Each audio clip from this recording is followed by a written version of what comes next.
Hello, everyone, and welcome to the Security Industry Association's Vertical Insights Symposium on Higher Education Security. I'm Ron Hawkins, Director of Industry Relations for SIA.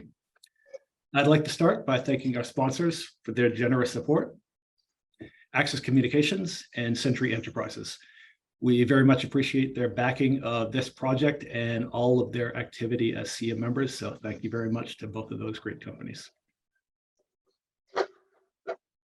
The Security Industry Association is the leading trade association for physical security businesses. We have more than 1,400 corporate members, including manufacturers, integrators, service providers, and others. We provide a variety of government relations, learning and development, technical standards, networking, and other resources and services to our members, all of which can be found on our website at securityindustry.org. And we are the premier sponsor of the ISC West and ISC East trade shows and conferences. Today is the latest in our Vertical Insights Symposium webinar series, and we have a great mix of security practitioners from higher education institutions that span the country who will talk about their experiences, along with security professionals who will offer their thoughts on technological solutions to security challenges. In addition, we will look at the latest research findings in the college and university security market. Leading off today, we are pleased to have one of our two keynote speakers. Joe Monroe has been the chief of the University of Kentucky Police Department since 2009. He has been a consultant with the Department of Homeland Security since 2003 and an adjunct professor with the Texas A&M Engineering Extension Service since 2012. He is one of the most highly regarded voices on campus safety and security, is active with the National Center for Spectator Sports Safety and Security, and is a frequent presenter at conferences and events. Thank you, Chief, for joining us, and we're very excited to hear from you. Thanks, Ron. Well, welcome to everybody. And I want to take some time to follow up on what Ron said. We really want to make sure we thank our sponsors. Access Communications and Century both do a great job in the higher ed market, but you've got to have partners. And that's one of the things that we're going to talk about as we kick off this symposium today. But thanks to Security Industry Association for hosting this symposium on the issues that we're facing in higher education right now. Today, you're going to hear from industry subject matter experts focusing on some of the key issues in higher ed, dealing with everything from cybersecurity to physical security, including I'm going to give you a little case study on access control. And you'll also hear some more today about that as well. As we kick off this symposium, my hope is and goal is to leave you with some key messages, some lessons learned, the mistakes that we made on our projects, and hope that you'll be able to think about that as we move through these presentations today to get those key takeaway points. Lessons learned are probably one of the biggest things you need to think about. So as we get started, to give you a little bit of background information about the flagship university for the Commonwealth of Kentucky, that being the University of Kentucky. This year, the university will welcome its highest enrollment ever in the 158 history of the institution with over 35,000 students. So with that has come many challenges. The Lexington, Kentucky campus is home to the largest level 1 trauma center in the state of Kentucky. The UK healthcare system, which makes up a large part of our campus, consists of 4 different hospitals with a total bed capacity of over 1,500 beds. Faculty and staff, you add those together, along with our daytime visitors and our patients in these hospitals, that brings our daytime population well over 70,000. That presents us a challenge. Basically, the campus becomes the 3rd largest city in the state of Kentucky. So I'm going to go back a little bit to 2012.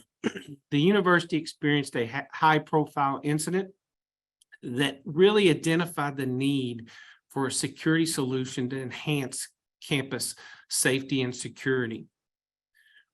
When we started researching what was going on our campus as far as security technology, we identified over 64 different disparate security solutions. None of them talked to the other one. Throughout the campus, there was no standardization, there was no centralization for the security solutions. That was the problem. So we set forth on a proposed plan that was originally adopted by the University of Kentucky Board of Trustees for an estimated scope of about $4.8 million. That project was slated to take 36 months and consists of 4 different areas or components. Here we are in 2023, over 10 years later, and that project is still ongoing. It's not because of any delays, it's because it has grown. We are now pushing about $18 million in security technology investments into our campus. So I talked about 4 components of this plan. The first was we needed a video management solution and cameras across our campus. The second component was to incorporate access control systems into our buildings. More important was the development of a multifunction campus identification card. At that time, we had a paper card. There was no card that even had a picture of the individual, whether it was faculty, staff, or a student on there. Now, we have a solution that is multifunction that serves everything from access control to food services. It works all across our campus, from our healthcare enterprises to our education and office buildings. And then the final 4th component was that of designing and implementing an early warning notification system. So today we are looking at about 4,000 cameras on the University of Kentucky security system. We found a reliable video management solution. And then our next step was the access control. We now have 9,000 plus access control readers on our campus. That allows us to have remote lockdown capabilities. And the way we designed our system was we could lock it down with the press of a button, the whole campus or parts of campus based on different geographic regions. Our team is now currently in the process of upgrading these readers to allow for mobile credentialing access through cell phones or wearable devices. This is the wave of the future. An early warning notification system that reaches over 95% of our campus through outdoor speakers and desktop phone notifications. Now let's step back and talk a little bit about the journey, how we got to this point, because this project was not without some headaches, a lot of frustration. The original video management access control system that we had was actually part of a project through our capital projects division. The police that really didn't have a lot of input into the selection of it. And that video management and access control solution was not operating efficiently and resulted in system failures and even crashes. These crashes became a regular occurrence. Now, I want to talk about a takeaway point for you. I mentioned earlier in the beginning, I want to talk about takeaway points. One of them that's very important is relationship building. That relationship building needs to be both internal and external.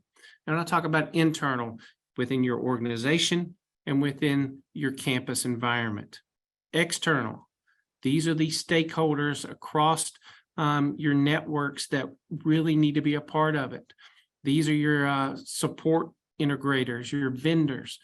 They become your partners. And I said our team was beyond frustrated with this original solution. So I'm going to back up even a little bit further to about 6 weeks prior to the problems started developing. I was at a sports security conference, an NCS4 conference in Indianapolis, Indiana. And I was approached on the exhibit floor by a sales rep for an integrator. When he approached me, I really wasn't interested I felt at that time our system was operating fine. I wasn't interested in having that sales pitch or that pushy salesperson, trying to tell me what I should have on our campus. He offered to buy me a drink. I really didn't want to do it. But I said, all right, what's it going to hurt? I said, no sales pitches though. Sure enough, we met at the bar, had a drink, some appetizers, and we talked. And he asked a lot of questions about what our system was, who our current solutions were, and and just reached out as a friend, so to speak, and said, hey, listen, if you ever need something in the future, here's my business card. So he slides his business card over to me. I throw it in my pocket thinking, it'll go in the stack with the rest of the 200 that I have on my desk. He said, hey, if you need anything in the future, give me a call. So we left, parted ways. 2 weeks later, our system crashed, and it crashed beyond repair. At that point, it essentially just started to implode on itself. We became very worried because school was getting ready to start. Students were getting ready to return, and here we rolled out this system that no longer worked. I basically ate crow, swallowed my pride, as my grandfather used to say, and you guessed it, I picked up the phone and I called my new friend. And I say new friend because now we've been friends for over a decade. He immediately listened to what our problems were. He assembled a team, and he drove that team to Lexington.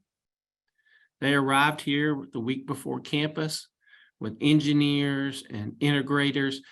They helped us get that existing system back operational, enough that we were able to kick off the school semester.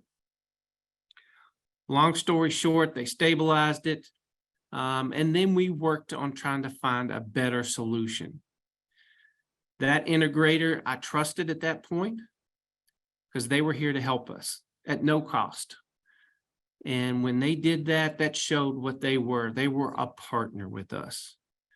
So that meeting at that sports security conference, that drink at that bar, developed a long-time partnership with our integrator that still exists 10 years later.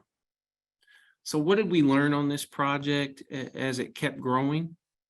And I mean, it keeps growing. As I said earlier, we now are putting in all these extra things. We are growing this project every day to add more cameras, more access control points as we grow as a university and identify more needs. Another thing to think about is strong leadership. Strong leadership is required for this project to be successful. It is helping identify who your partners and stakeholders may be. And I talked about that earlier, identifying who those people are, both internal and external. As we developed our project, some of our internal partners and stakeholders we talked to, and those may have been our information technology team. It may have been our card holding office for our ID cards. It may have been our food service industry on campus. It may have been our healthcare IT folks. All these people were going to be touched by this new project. So we really had to get the buy-in from them and input to make sure we had the best solution. Our next thing was building out a technology team to support this project. And like I said, that's both internal and external. Information technology teams are great, but having that team housed within your organization that focuses directly on supporting that daily is important. What we did, we developed our own security technology team from the ground up. And one of the things that we did was choosing that right integrator allowed us to make sure that we had an embedded person from that integrator on site. That embedded tech person is now part of our team for our security integration team. They work hand in hand daily with our team. That is how we choose the right partner, because they were the ones that were going to fit our organization. We weren't going with the lowest bid anymore. The lowest bid did not work for us before. The next thing is thinking out of the box. We've got to think out of the box as you design this project, plan your solutions. One of the things we realized is, as many of you all probably do on your college campuses, we have those emergency phones. And those emergency phones, I know here at the university and a lot of other universities, don't get a lot of usage. So we talk about removing them, taking them out. We did a study and found out we had a 3% usage over a 5-year period with those phones. We didn't feel like it was cost effective. They were old analog phones. They were an eyesore. They needed to be replaced. We announced that we were going to take them out, and we had an uproar from parents and students alike. So we had to find that solution that worked for us. So we worked with Talkaphone, those blue emergency phones that we wanted to go with because it was a UK blue, and we put them all over our campus. We now have almost 85 of those laid out across our campus in strategic locations. But now we use it more than just an emergency phone. We've put in those phones IP fiber net that allows us with these routers to use them for hotspots if needed. We can use them for the emergency phone piece, but we also have outfitted each one on the top with a 360-degree camera. That allows us to get more camera footage across campus. Also, those phones now have at the top a loudspeaker. So I talked earlier about that early warning notification. So when we push out our alerts, whether it's weather related or a critical incident, we hit one button that sends it to all our devices, whether it's desktop phones, speakers, text messages, or phone calls. So those blue phones have that speaker that allow us outdoors to push our message out. That allows us to have that 95 to 90% coverage across campus. The next thing to think about is design standards. And I credit my deputy chief and his team for really taking the initiative to develop our design standards and security for all our buildings. So now it's a requirement with our capital projects division that any building that's being built, renovated, or retrofitted has to meet these design standards for security. So it's everything from emergency phones to campus access, control readers, cameras, and our emergency notification system inside those buildings. This really has allowed us to grow this project tremendously fast. The other thing is we have to continually be able to identify movements in the industry. We got to be able to think about what is next. And that's where mobile credentialing came into play. We realized that more and more people are starting to rely on their cell phones, their wearable devices, whether it's an Apple Watch or a Samsung Watch. These type of wearables now are being used for everything from payments, access control. So we have to continue to look forward into the future and what is the next need. So as you can see, I like to highlight lessons learned. You're going to make mistakes along the way, but it's okay. Learn from them, grow from them. I've been truly blessed to have an excellent team of professionals that continue to make this project a huge success every day. They are the ones that deserve the credit for our success. I'm just the one that finds the money for them. Our team is always happy to share what we learn from these projects. Looking back, we never had somebody to help us along the way. We never had those best practices. So we are always trying to give back and share our knowledge as well as our lessons learned. Never underestimate these opportunities for building relationships. I think this is one of the most underrepresented areas that we don't focus on enough. Because think about this.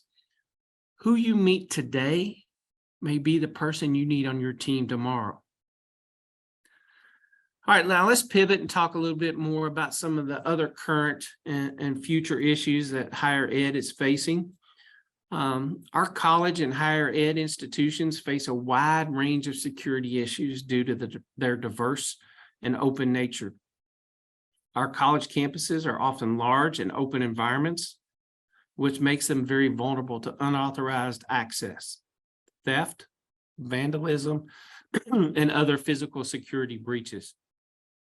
Now, campus security teams must be able to address the issues related to student and staff safety, emergency response protocols, and event and incident management.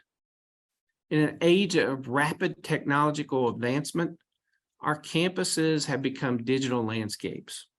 And you've seen me talk a lot about that already. That campus bustling with this digital information and innovation. This digital transformation has brought a lot of benefits with it, but it's also exposed us to an unprecedented cybersecurity threat. As guardians of knowledge and intellectual exploration, it is our duty to safeguard our educational environment from these lurking dangers that threaten to compromise our values and disrupt our mission. The first and most glaring concern, as I said, is cyber attack and data breaches. We have witnessed numerous institutions, along with private and public organizations, fall victim to these relentless cyber criminals seeking to steal the sensitive information, wreak havoc on our systems, steal our data, and even hold them hostage. These attacks not only jeopardize the privacy of our students and our staff, our patients at our healthcare institutions, but also the integrity of our research. We've got to fortify our defenses.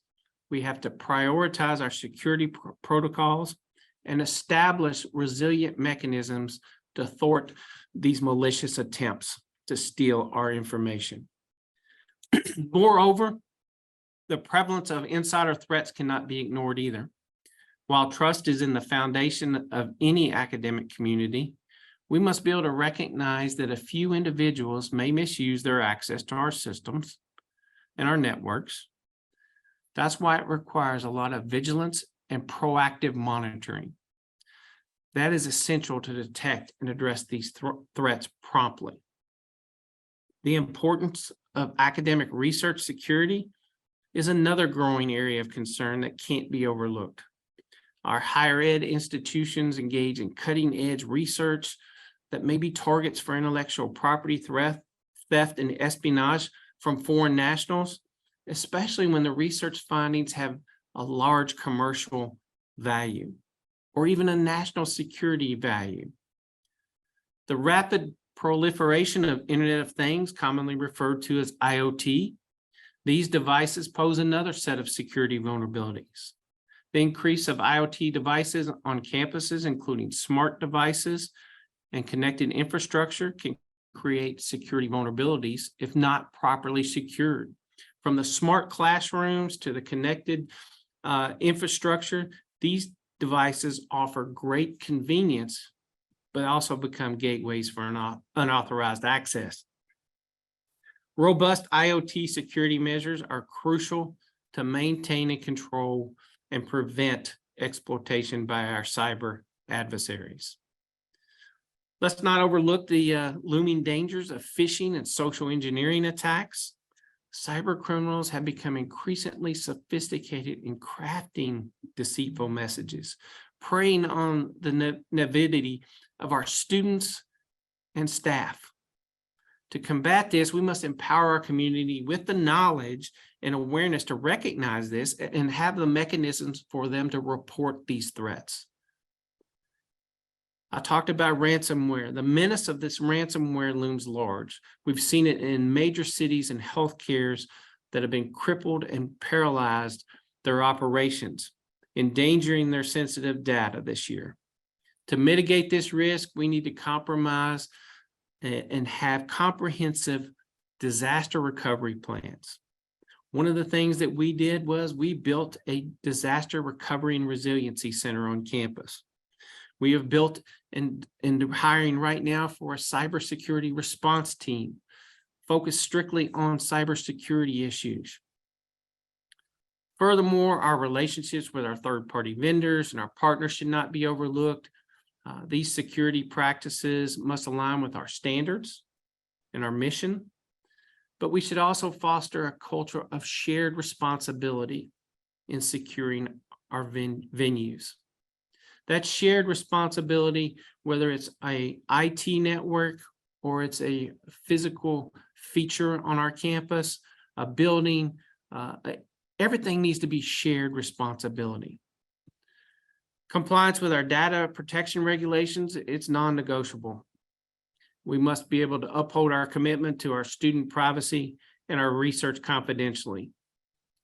Adhering to all our relevant state laws and our regulations, and ensuring our processes are in full alignment with them. So as colleges increasingly adopt cloud-based services, ensuring that our security of cloud environments and data stored in these clouds, that becomes critical. Adequate cloud security measures are vital, given the growing reliance on our cloud services for data storage is even more critical. We must embrace the cloud with caution, though, ensuring that our data remains secure and accessible only to those with the proper authorization. Addressing these security challenges requires a comprehensive and multi-layered approach of cybersecurity, physical security, risk management, and awareness training. Collaboration among all our stakeholders, including our IT teams, our campus security, our campus police, our faculty, our students, our staff, is essential to create a safe and secure environment for everybody on campus. Finally, talk a little bit about security awareness. Security awareness must permeate our academic community, regular training and education on cybersecurity best practices. That helps empower our students and staff becoming that front line. To address these issues, higher education must invest in robust cybersecurity measures, regularly update their security policies, stay vigilant among emerging threats and technology. Collaboration among institutions is even more important. What may work for one institution may not work for another. One institution may have been attacked, cyber, physical security, whatever. They need to share that in a best practice. That helps us learn from this. So as we confront these security challenges, I want us to remember that our collective effort will determine the safety and security of our academic institutions.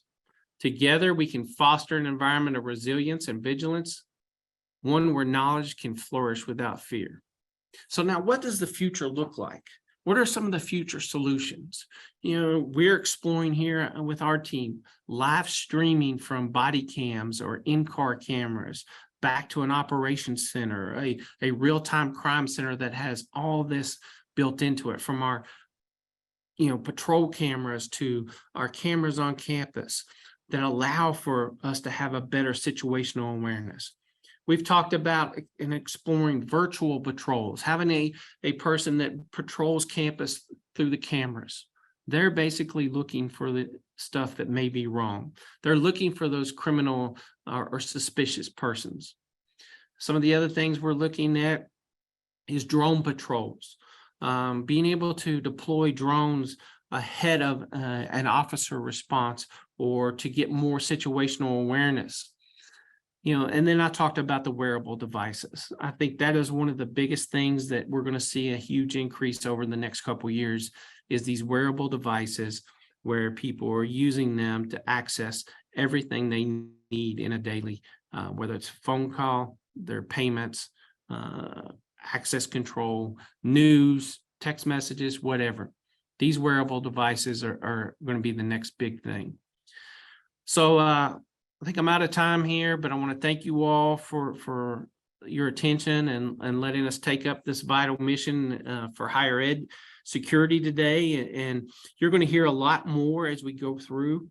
Hopefully you'll be able to get some insights and lessons learned as you go through this afternoon. Ron, I'm happy to answer any questions if we've got time.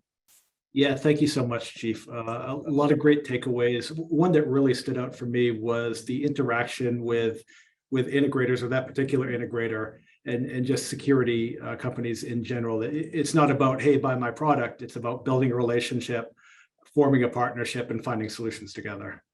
That's exactly right, Ron. I would value that as number one over the product. Is having a partner, whether they have a product you're using, but having a product that is trusted and works, but more importantly, having that person that you can rely on, that's not going to just give you the sales pitch. They're going to give you the honest response. Right. All right. Yeah, we do welcome questions. As Chief said, if you're watching on Zoom, you can hit the Q&A button. If you're watching on LinkedIn, you can also submit questions there. We do have one already. So you mentioned design standards, that you've incorporated those. Where did those standards come from? So we call those Division 28 standards. And if somebody would love to shoot me an email, I'll be happy to share those documents with them. You can reach me at joe.monroe, MONROE, at uky.edu. And we are happy to share those standards with anybody that requests them. All right, awesome. And well, looks like we have one more, and then we'll jump to our next panel. What policies did you put in place to be FERPA compliant for your camera usage? So we don't put anything in the classrooms. Everything is outside of the classrooms. And that's something we had to focus on with our healthcare institutions as well, to make sure we were HIPAA compliant. So everything is outside in common areas. It's nothing that is private. It's all public space. All right. And David and Bob, I apologize. I'm just going to squeeze in one more question here. Is your integrator that is doing access control the same company that is handling financial transactions? No. All right. We have an integrator that helped us through the different softwares, be able to for them to talk to each other. All right. Perfect. All right. Again, thank you so much, Chief. Really appreciate it. Awesome presentation. And thank you. I know you said you won't be able to make it to ISC East this year, but hope to see you at West in the spring. I hope to make it back out. All right. Take care. Thanks. Thank you. All right. Next up, we have a physical and cybersecurity overview with David Johnston from CISA and Bob Newark from Montgomery College. So I am going to pull up your presentations. While I'm doing that, if you wouldn't mind, could you tell us a little bit about yourselves? David, let's start with you. All right. Well, thank you very much, Ron. And thank you, Chief Monroe, for sharing your wise lessons learned there. I work for the Department of Homeland Security, specifically CISA, the Cybersecurity and Infrastructure Security Agency. So our agency throughout the United States, there are 16 critical infrastructure sectors, and we cover pretty much every one of those, from water, wastewater, to commercial facilities, to colleges and campuses, universities, and the education sector as a whole. So today we want to talk a little bit about the services that we offer for both physical security and cybersecurity. They're all available at no cost to everybody on this call. They're all taxpayer funded initiatives. So we'll talk about those here in just a couple minutes. Bob? Howdy all, I'm Bob Newark. I'm Associate Director of Public Safety at Montgomery College in Rockville, Maryland, a community college from Montgomery County. I spent 29 years at the University of Maryland at a campus very much like the University of Kentucky, large public research institution. After I retired, I went to the George Washington University, worked there for a year and a half, went then to St. John's College in Annapolis, a very small liberal arts college adjacent to the U.S. Naval Academy. I was Director of Public Safety there for 7.5 years, and just this January came on board here at Montgomery College. So I've kind of run the gamut in higher education and public safety, and it's a pleasure to be here. All right, thank you both. David, I'm going to pull up your presentation here.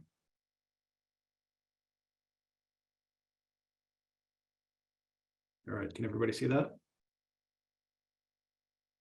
Perfect. All right, next slide. Okay, we've already talked a little bit about SIA and our importance in national mission. Once again, here's those 16 sectors that we talk about. One additional point on this slide that you can see that our organization, SIA, is what we call the SRMA, the Sector Risk Management Agencies, kind of like the lead agency at the federal level for that. And we work with our other partners across all sectors. Right now, education falls under government facilities. It's actually a subsector, but there is discussion about making it a 17th sector on its own, as well as elections for an 18th. But for right now, we definitely cover K through 12 and colleges, universities, both on the private and public side. Thank you. Next slide. So I work in Maryland. I'm a supervisory protective security advisor for all of our assets in Maryland and Delaware, but you can see we have a footprint nationwide, as well as our partners out there in Kentucky. They're in Region 4, which is headquartered in Atlanta. The big thing at the end, we're going to show you an email if you want to get in touch with myself or my counterpart across the United States or any of our territories. You'll be able to reach out and we'll have a one-on-one engagement with you. Next slide. And next slide.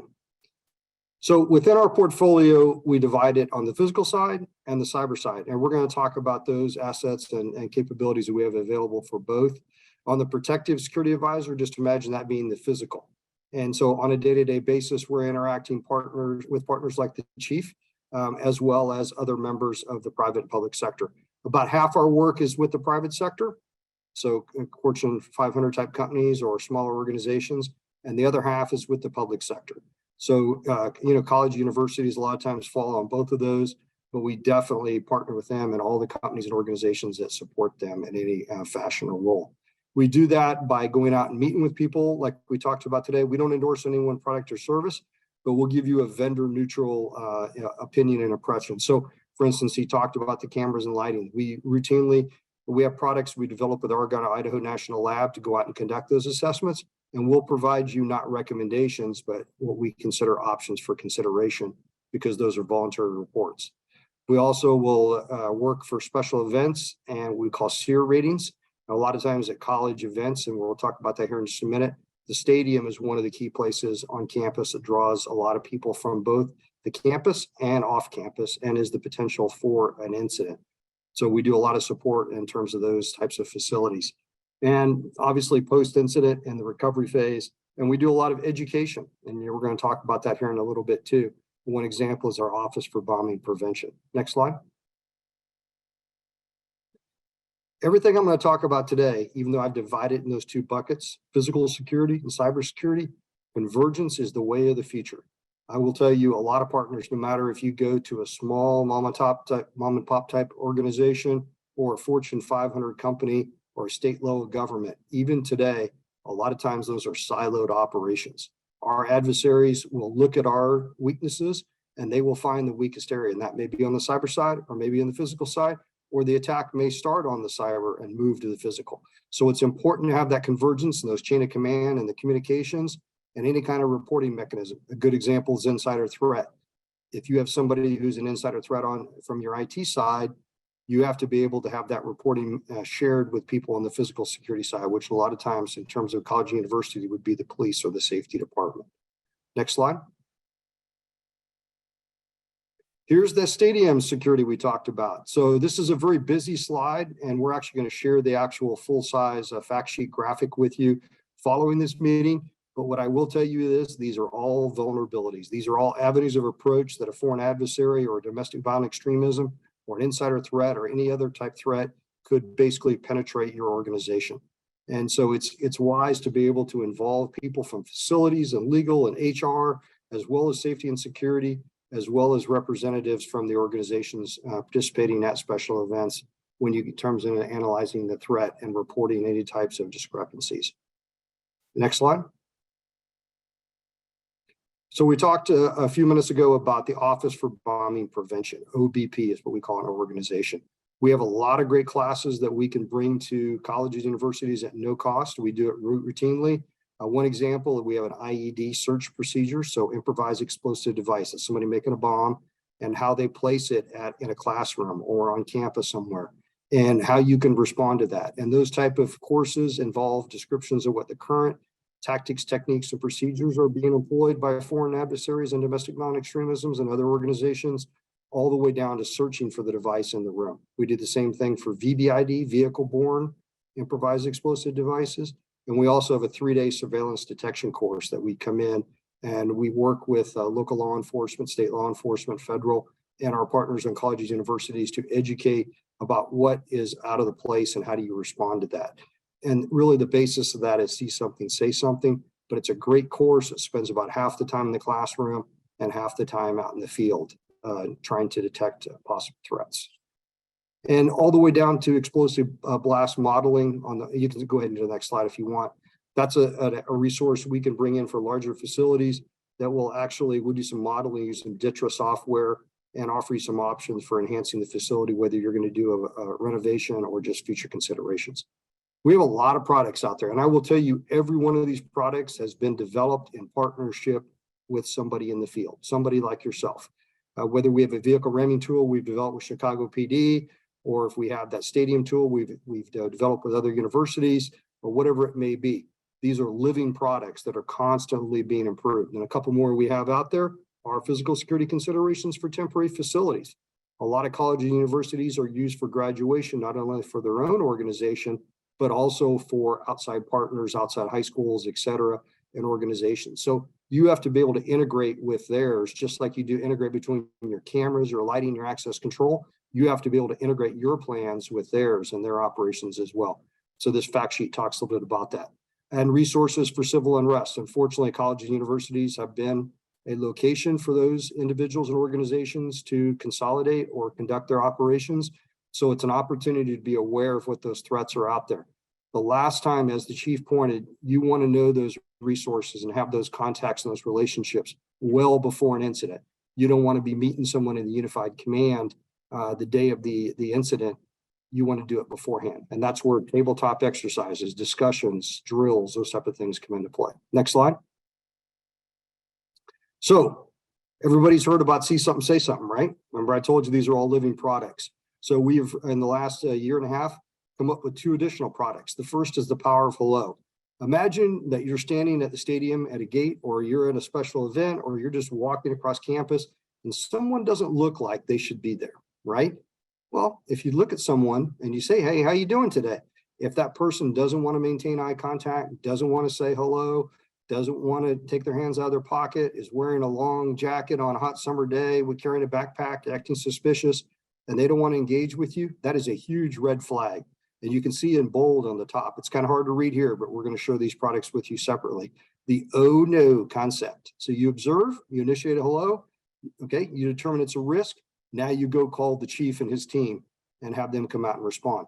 Always call 911 or whatever number it is in their area that operates.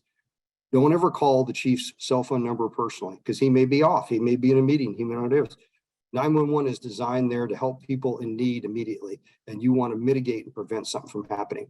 On the de-escalation front, on the next page, we have a really good set of sheets, and the next page on this fact sheet actually lays out the type of terminology and how the type of questions you can ask. You don't want to ask yes and no type questions. You want to ask open questions.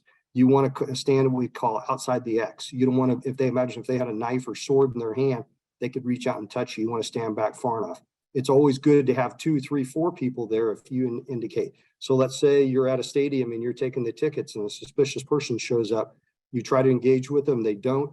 You have a way of basically alerting your supervisors behind you, and additional people can come up and you can try to de-escalate that situation. And just like CPR, simultaneously calling 911.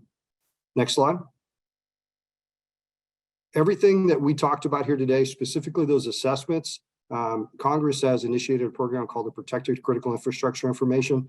That means when we come out and we walk the campus with you guys, that all of the reports we provide can be classified PCII. So that's going to prevent somebody coming to the federal government and saying, the Freedom of Information Act or legal proceeding, that we want to see that document, because it's going to show your potential weaknesses and your vulnerabilities, and we want to keep that private. So we take this information very seriously. Next slide.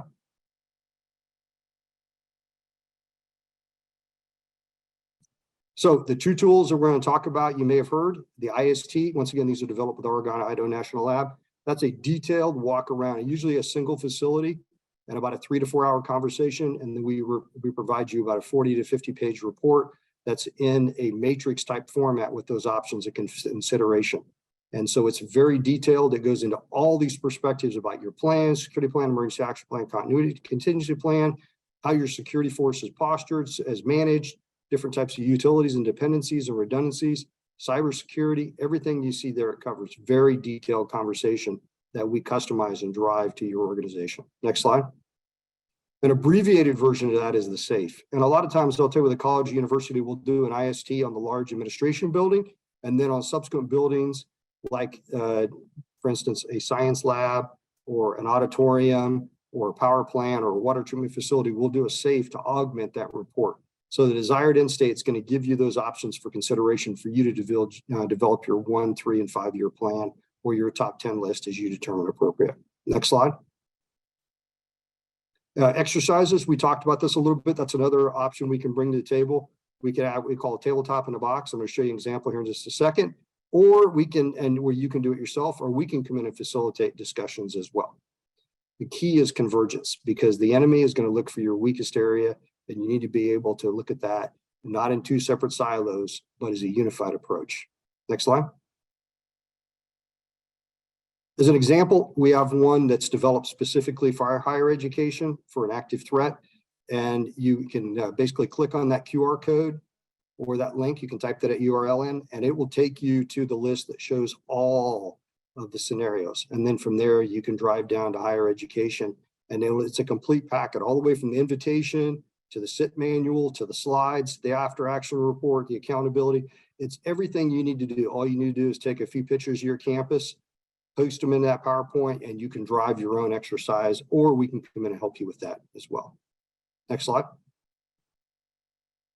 And next slide. Accompanying our physical side, we also have cybersecurity assessments, and cybersecurity advisors do a very similar mission, but they focus really with your IT people. So a very similar perspective. We're looking at risk, we're looking at mitigating strategies, and how we can work together. Once again, all these services are taxpayer funded at no cost to the partner, whether you're public or private.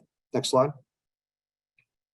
This is a busy slide, but this is all the services we offer on the cyber side alone. Now, the great thing about it, if you look on the right side, right inside the slide, you'll see where those products go from the strategic C-suite level all the way down to the technical network administrator.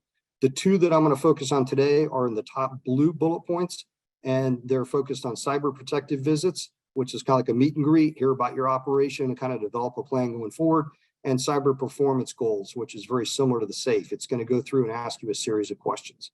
Next slide.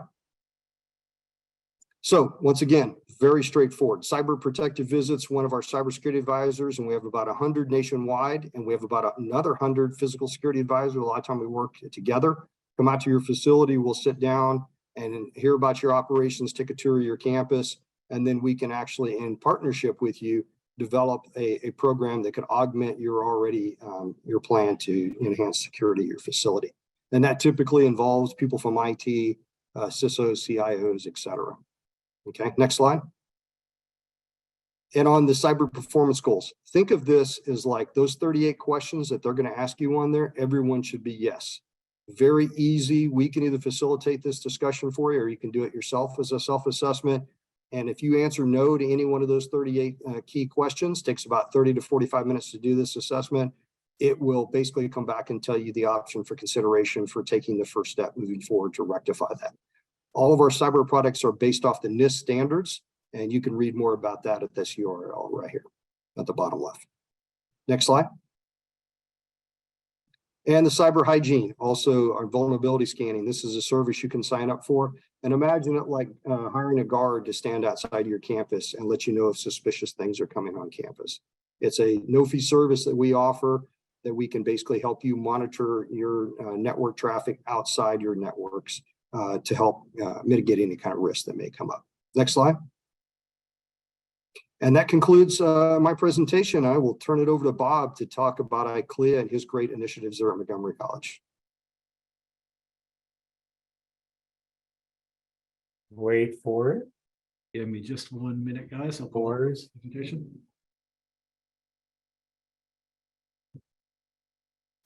I just put together a little PowerPoint so I wouldn't just be a talking head. All right, so next slide, please. All right, so just a quick overview of higher ed. For those of you in higher ed, this can be everything you already know. And for everybody else, it might be the same. But just to give some idea of different kinds of institutions you're facing, land grant, public research institutions, large state universities, things of that nature, that are generally very large geographically with large student populations. University of Kentucky is a great example of that, as is my own alma mater, University of Maryland. Private colleges, I worked at one of those. They tend to be small, liberal arts institutions, generally cash strapped. Some of them are quite having a hard time struggling financially, but they're out there, they're all around the country. Community colleges, where I'm at now, which are essentially focused on their specific role in the community, helping students who did not make it into four-year institutions to give them that stepping stone to move forward, and then to engage in workforce development and develop skills that might be then used in the local community around them. And then, of course, the Ivy institutions, large private institutions, generally better situated to address their security issues. They tend to have a larger endowment, larger budgets, and things of that nature. All of that to say that these are generally open institutions. It's rare to see a fully gated university or college. There are some that are out there, but they're generally open in the spirit of academic freedom. And with that comes, when I have the two flowers up there, is the armed versus unarmed, because in higher ed, it will literally run the gamut. Everything from armed police, and you'll find that your larger state universities tend to be smaller law enforcement, to smaller institutions that might have armed or security officers. It might even include unarmed police, and then everything in between with limited powers of authority, strictly observe and report, and so on. So it really runs the gamut in higher education. Next slide. Issues that we face in higher ed starts with academic freedom. This is often where the faculty get involved, especially in research. It's all about academic freedom and collaboration in the research. So if they feel any limitations to their research or their freedom as academics, you'll often get pushback on that end, which then kind of takes you to privacy, civil rights issues. This often comes up as well, particularly when it comes to like facial recognition or issues of how data is stored, who has access to certain data, security information, things of that nature. Freedom of movement, again, is a big part of higher education. Intellectual property, that's something that we're kind of seeing news, or not new, but that we're recognizing more as a potential vulnerability. Our faculty members are esteemed researchers in the fields. They may travel abroad, presenting at different conferences and so on. And so they're bringing with them that intellectual property of their own. We have foreign students here in the US engaging in research as well. And then there is a threat or concern about protecting that intellectual property and so on. So that's something that's become recognized of late. Export controls, as well as our faculty engage with foreign governments, foreign institutions abroad, that they need to be aware that their technology, the things that they're sharing, their research projects might have some export controls, and you should be cooperating with an export control officer for the institution. Then on the right side are some of the laws that affect us. Chief Monroe kind of referred to some of these. FERPA, the Family Education Rights and Privacy Act, which governs student records. HIPAA, which is the Health Insurance Portability Accountability Act, that governs health insurance information as it applies in higher ed. The Clery Act, the full name is the Jean Clery Disclosure of Campus Security Policy and Campus Crime Statistics Act. It is specifically or specific only to higher education regarding crime stats, emergency notifications, and annual security report. All these things have to be made public, and that is governed by the Clery Act. And then, of course, Title IX, you might know that as sexual discrimination in the sporting world. It goes beyond that in higher ed. It goes to sexual misconduct and so on. So all those things factor into these higher education issues. In addition to that, consider that buildings are often mixed use, everything from classrooms next door to labs, that be next door to a radiation facility or a biosafety level 3 lab, or even a public facility, all enclosed in one building. You might have institutions like when I was at the George Washington University, where it's in the downtown heart of Washington, D.C., and the streets belong to the city. When you're on campus, you're on the sidewalk. As soon as you step in the street, you're off campus till you cross to the other side, that kind of thing. So you have public streets that cross through. You have immediate communities right off campus, local community members making use of facilities on campus, attending events on campus, and so on. Excuse me, or maybe even presenting problems for your campus. And then, of course, access control for students and whatnot. They might have access to a building one semester, and that might change them to the next semester and so on. That might even apply to your faculty, but usually less so. Yeah, okay, thank you. Next slide. Some of the concerns that we see, things that you would imagine, right? Active shooter, of course, is number one. One example here is where it ties into the physical security aspect. Michigan State University was the victim of an active shooter back in February, I think it was. And there's now lawsuits being filed about that because there's allegations being made about malfunctioning doors that couldn't lock, deferred maintenance issues, things of that nature. So that is now coming back to bite the university, or at least something they have to defend. So those concerns that come up. Human failures is a big thing. The chief also kind of alluded to this earlier. We're talking about processes and procedures, people not obeying or not abiding by proper protocols, whatnot, that presents a vulnerability to the institution. This, of course, leads to cybersecurity issues with like phishing and things of that nature, cyber threats, ransomware, data breaches, and all that. Swatting and bomb threats, we've seen this become an issue in higher ed around the country. The bomb threat issue is prolific. Swatting, if you don't know what that is, that's somebody making a false 911 call of, say, a hostage taking or shooting, generating a large law enforcement response. Some of these come to the campuses. There have been a few now that have actually gone to the local 911 center where the university or college is not even involved in the call. And all of a sudden, local law enforcement shows up in droves thinking that there's some kind of an emergency situation when in fact there may not be. The other issue that we often find is faculty and staff involvement in emergency preparedness, or maybe I should say the lack thereof, where they often don't get involved. And we need them to get more involved and be part of that planning process and that awareness process. Student activism can be an issue, whether it be political or otherwise, where the students become activists of their own nature. Student mental health concerns, we've seen that skyrocket since we've returned from the COVID pandemic. And then non-student issues, which can involve homelessness, mental health issues, and then just local community members who present problems on your institution.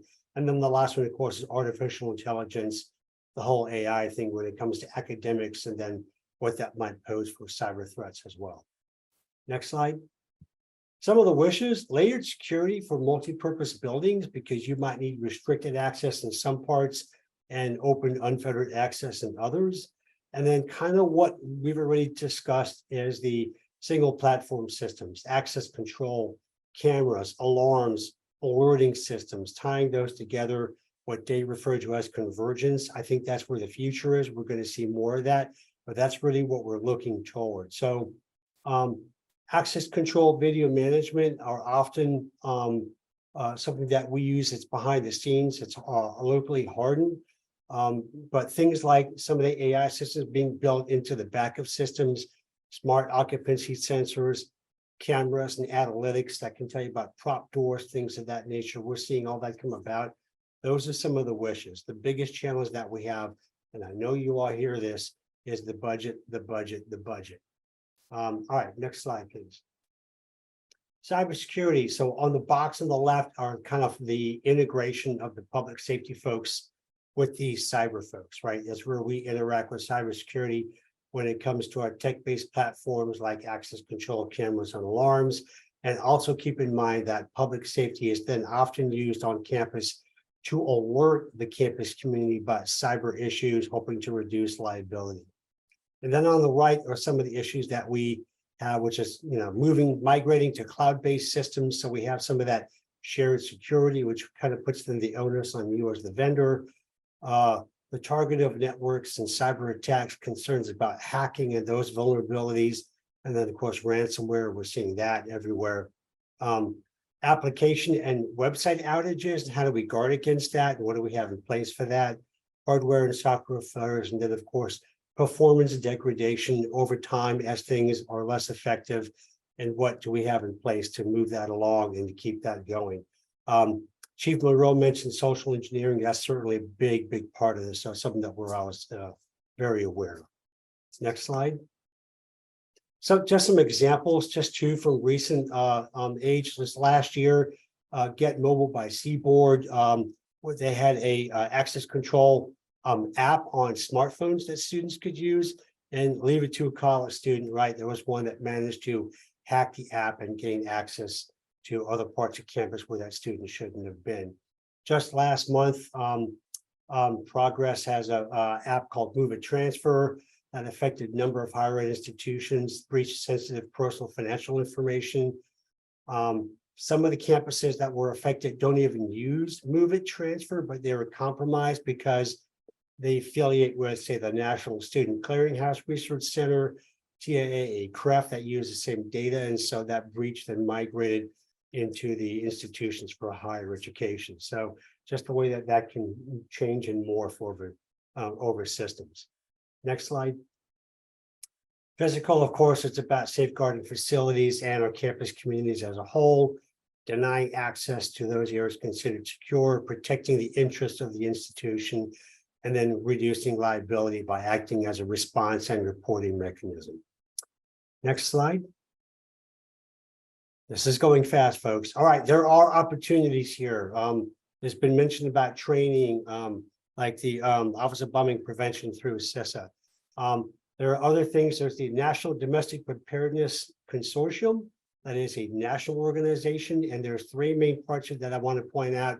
TEACS out of Texas A&M that has MGT 361, which is specific to higher education. Louisiana State University has a sister component to that, MGT 324. That's also very much like that. And then through FEMA itself, the Emergency Management Institute, the L0363 multi-hazard emergency management for higher ed, and then emergency planning for campus executives. So there are other opportunities out there. These are often these are often no cost because they're paid for through your taxes. So it's something to avail yourself of if you're interested in that kind of training. Next slide. And then something, oh, sorry. And there's my little shout out to SIA, but that's fine. Stay where you're at. Just because SIA does provide a wealth of resource. I used them when I was at the University of Maryland. I am new here now at Montgomery College, but we'll be talking in the near future. Networking is a big thing. Chief Monroe already mentioned this. I can't stress this enough. There are organizations out there to do this. IACLEA, the International Association of Campus Law Enforcement Administrators, which is an I for international, and it really does put you in touch with those folks in higher ed. The IACP, the International Association of Chiefs of Police, and then don't forget your regional associations. In Maryland, we call that ACLEA. We leave the I out. It's the Chesapeake region. Virginia has one, California has one. So look regionally for you vendors. If you're looking to reach out and make those contacts, that's where you go. If you're in higher ed, public safety, find out if there's a regional or state level association to belong to. And that's a place to go to then network with your peers at the regional local level. All right, and next slide. And this is getting to the end here. It's all about the impact on daily operations of the institution. It's about keeping that availability and services running smoothly and integrating the siloed tools. And by that, I mean your separate entities that Chief Monroe mentioned, the different applications, and being able to integrate those into one system. That's really the best way to go. The last slide, if you would, that's just my contact information. And I've already made clear you're welcome to share this PowerPoint with whoever would like to have it. But that kind of wraps it up for me in higher ed, just to kind of give you a very quick snapshot of an overall look at higher education institutions as a whole. All right, thank you very much, Bob. Thank you again, David. So we have a couple of questions here, and again, if anybody does have questions, just click that Q&A button. But you mentioned your interaction with the IT department, given the networking of access control and other solutions. How does that work? How do you avoid the siloing problem between physical and IT? I think the best example I saw was at the University of North Dakota, where they actually formed a collaborative team and met every quarter.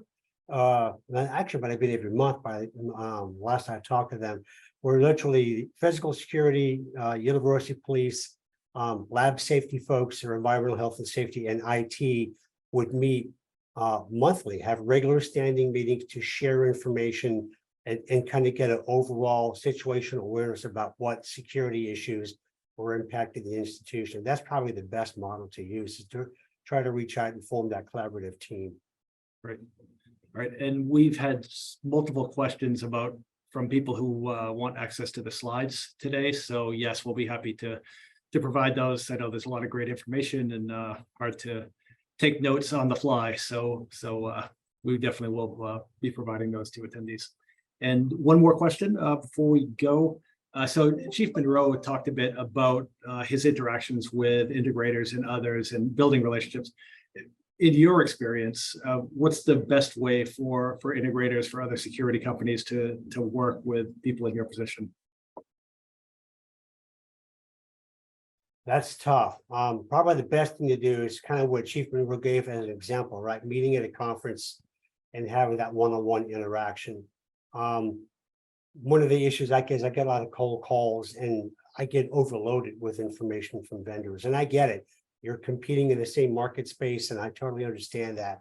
But me as a layman making comparisons of one system to the next, my institution may have just invested in one system and we're not ready to make any kind of a switch. That becomes very hard. But I think going to those conferences, reaching out to the regional organizations is probably the best way to make those contacts. Great. Thank you very much, Bob. Really appreciate you taking the time, and thank you, David. Great information from SIA as well. And I think our next panelists are all available. So again, appreciate the help, guys, and thanks for the information. Thank you. All right, so next up we have our security solutions panel, and moderating that session will be my colleague, Cameron Walker-Miller. He is Associate Director of Standards and Technology here at SIA. So Cam, I will hand the reins to you.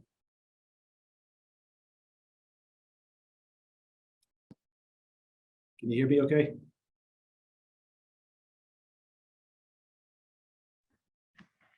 Can you hear me, Cam? I can hear you. Can Cam hear me? I can hear everybody. Okay, great. All right. Good. Okay. All right. It's your show for the next 40 minutes, and have a great session, guys. How about sound test for me? Can you hear me okay? Yes. Yep, gotcha, Sean. Perfect. Yep, I can hear everyone. Okay, so good afternoon. I'm Cameron Walker-Miller from SIA, and today we're delving deeper into the world of physical security in higher education. And I'm thrilled to be joined by three incredible experts in the field. And I'd like them each introduce themselves. Tim Garrett from Talkaphone. Hey, Tim. Appreciate that. Thanks for the introduction. I'll say good afternoon, good morning. I'm sure that we've got people attending from all areas. As Cameron mentioned, my name is Tim Garrett. I'm the Regional Sales Manager for Talkaphone. I come to the industry with about 25 years in security, of which I've worked in several different aspects of that security, both on the integration side and on the sales side. I also have what I'll say is a first responder background. So I've been affiliated with the local fire service for the last 20 years. I'll say a little bit of stint before that was a short stint of about 3 or 4 years in the law enforcement. I'll say pretty extensive background in the higher education and other vertical markets. And I'll say look forward to today's discussion as it relates to higher education. Thank you. Thanks, Tim. Next, James Marcella from Access Communications. Thanks, Cam. Thanks to everyone for taking the time today. I work at Access. I'm the director of industry associations. So I get directly involved with different associations in our industry on standards and guidelines work, advocacy, and education. I was also one of the founding members of the Partner Alliance for Safer Schools, and have continued to contribute to that guideline, which is really geared towards K through 12, but there's actually quite a bit of that pertains to higher ed as well. But my area of expertise is on the video surveillance side, and I look forward to discussing that in the higher ed environment today. Thank you. And last but not least, Sean Ahrens. Thank you very much for the opportunity. My name is Sean Ahrens. I am practice leader for Affiliated Engineers, a large mechanical, electrical, plumbing firm, which provides thought leadership and expertise to higher education, as well as multiple other verticals. Glad to be here. Thanks, everybody. So we all know that higher education campuses are known for the warm and inclusive environments, catering not just to students and administrators and faculty, but to scores of prospective students, like the chief said, at UK, the third largest city in the state of Kentucky, when everything's up and running. So beyond those people, they're the faculty and the scores of prospective students and their families and service providers and contractors and attendees of academic, cultural, and of course, all of the sporting events that happen on campuses. It's a diverse community and the ongoing challenges to ensure everyone's safety. So as Bob mentioned as well, as campuses grow, we witness the challenges that they face, including property damage, theft, assaults, and even incidents involving weapons. The challenges underscore the importance of proactive solutions, which is precisely what we'll be exploring today. So our focus will be on how campuses implement compartmentalization strategies to intelligently divide campus environments into different sections with controlled access points, making this smart approach, keeping security breaches contained to the limited section where they are and unauthorized individuals away from restricted areas. Moreover, in the case of serious threats, such as active shooter situations, rest assured dedicated teams are prepared with lockdown procedures to secure buildings and ensure everyone's safety until the situation is resolved. But our industry commitment doesn't end with just security alone. We also prioritize the user experience of students, staff, and all of the visitors on campus every day. That's why we're dedicated to highlighting user-friendly access control and visitor management systems that offer efficient screening processes and clear communication even during emergencies, to foster comfortable and secure environments for all. So beyond safety, campus security significantly impacts marketing and how institutions are perceived. So we all know the university market is competitive, and parents and prospective students seek reassurance that safety is a top priority. And by promoting robust security measures, parents' confidence of prospective students is instilled, while the institution's image of safety and security is also enhanced, ultimately attracting new students. So let's delve deeper into these crucial topics together, and we'll explore how to maintain a welcoming and secure environment while addressing security challenges head on. So let's begin with Sean, who can tell us more about access control systems and their various types. So higher education, certainly anybody that is in higher education recognizes the push towards mobile credentials. We're seeing significant impetus on mobile credentials in higher education, not just from the simplicity and the convenience of the mobile credential, but driving forth some of the ROI that previously wasn't present. So this could extend into dorms. You know, when I was going to school, I had a brass key. Now, if you don't pay your rent or you don't pay your school, they basically turn off your access to your dorm room. That extends into your payment services, your library card, and what have you. So there's a certain urgency around schools in embodying that opportunity for access and convenience. However, you know, we still are looking at compartmentalization, where there's R&D elements that are going on in higher education that require additional levels of compartmentalization. integration into biometrics, and bringing this into a situational platform that public safety and other people can rely on to attribute access, monitor access, and investigate incidences as they unfold. So access definitely has a place in the future for higher education. It's not just lockdown, it's more robust. We're looking at return on investment and supporting convenience of the patrons, as well as giving the assurances to parents that their children are going to be safe while at their university. Thanks, Sean. Tim, can we have some insight on integrating access control with the emergency phones? Yeah, certainly. So I just, to Sean's point about the, the campus environments and, the robustness of the access control solution, the emergency communication aspect can certainly be part of that unified solution, right? So we utilize these emergency phones to also be I'll say an activation point, utilizing the the inputs and output relays that are associated with emergency phones to trigger other devices. And those devices are typically, something along the lines of some sort of access control points. Those access control points could be rule-based. So what happens when somebody presses a call activation that triggers an access point to have a rule that may be as simple as providing an additional blue light strobe in a PSAP or in a campus environment for an additional awareness.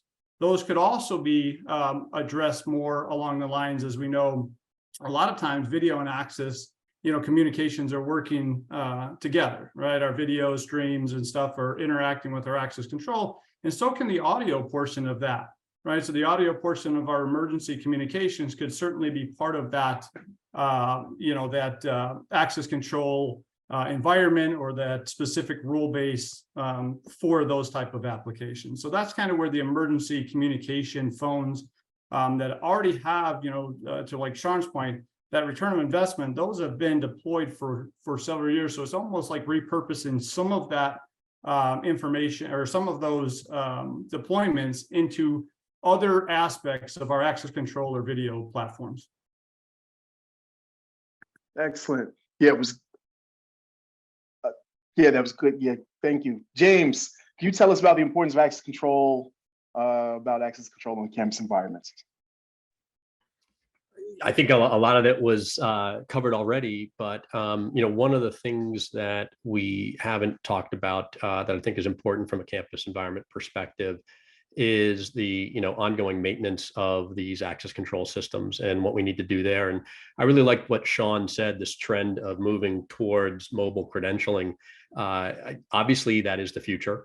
It's not necessarily widespread today, but it's certainly the direction it's going in. And from a ongoing maintenance perspective, one of the biggest issues with particularly card access systems, right, where you're issued a card or some other device that gets you into these secured areas, those are easy to lose.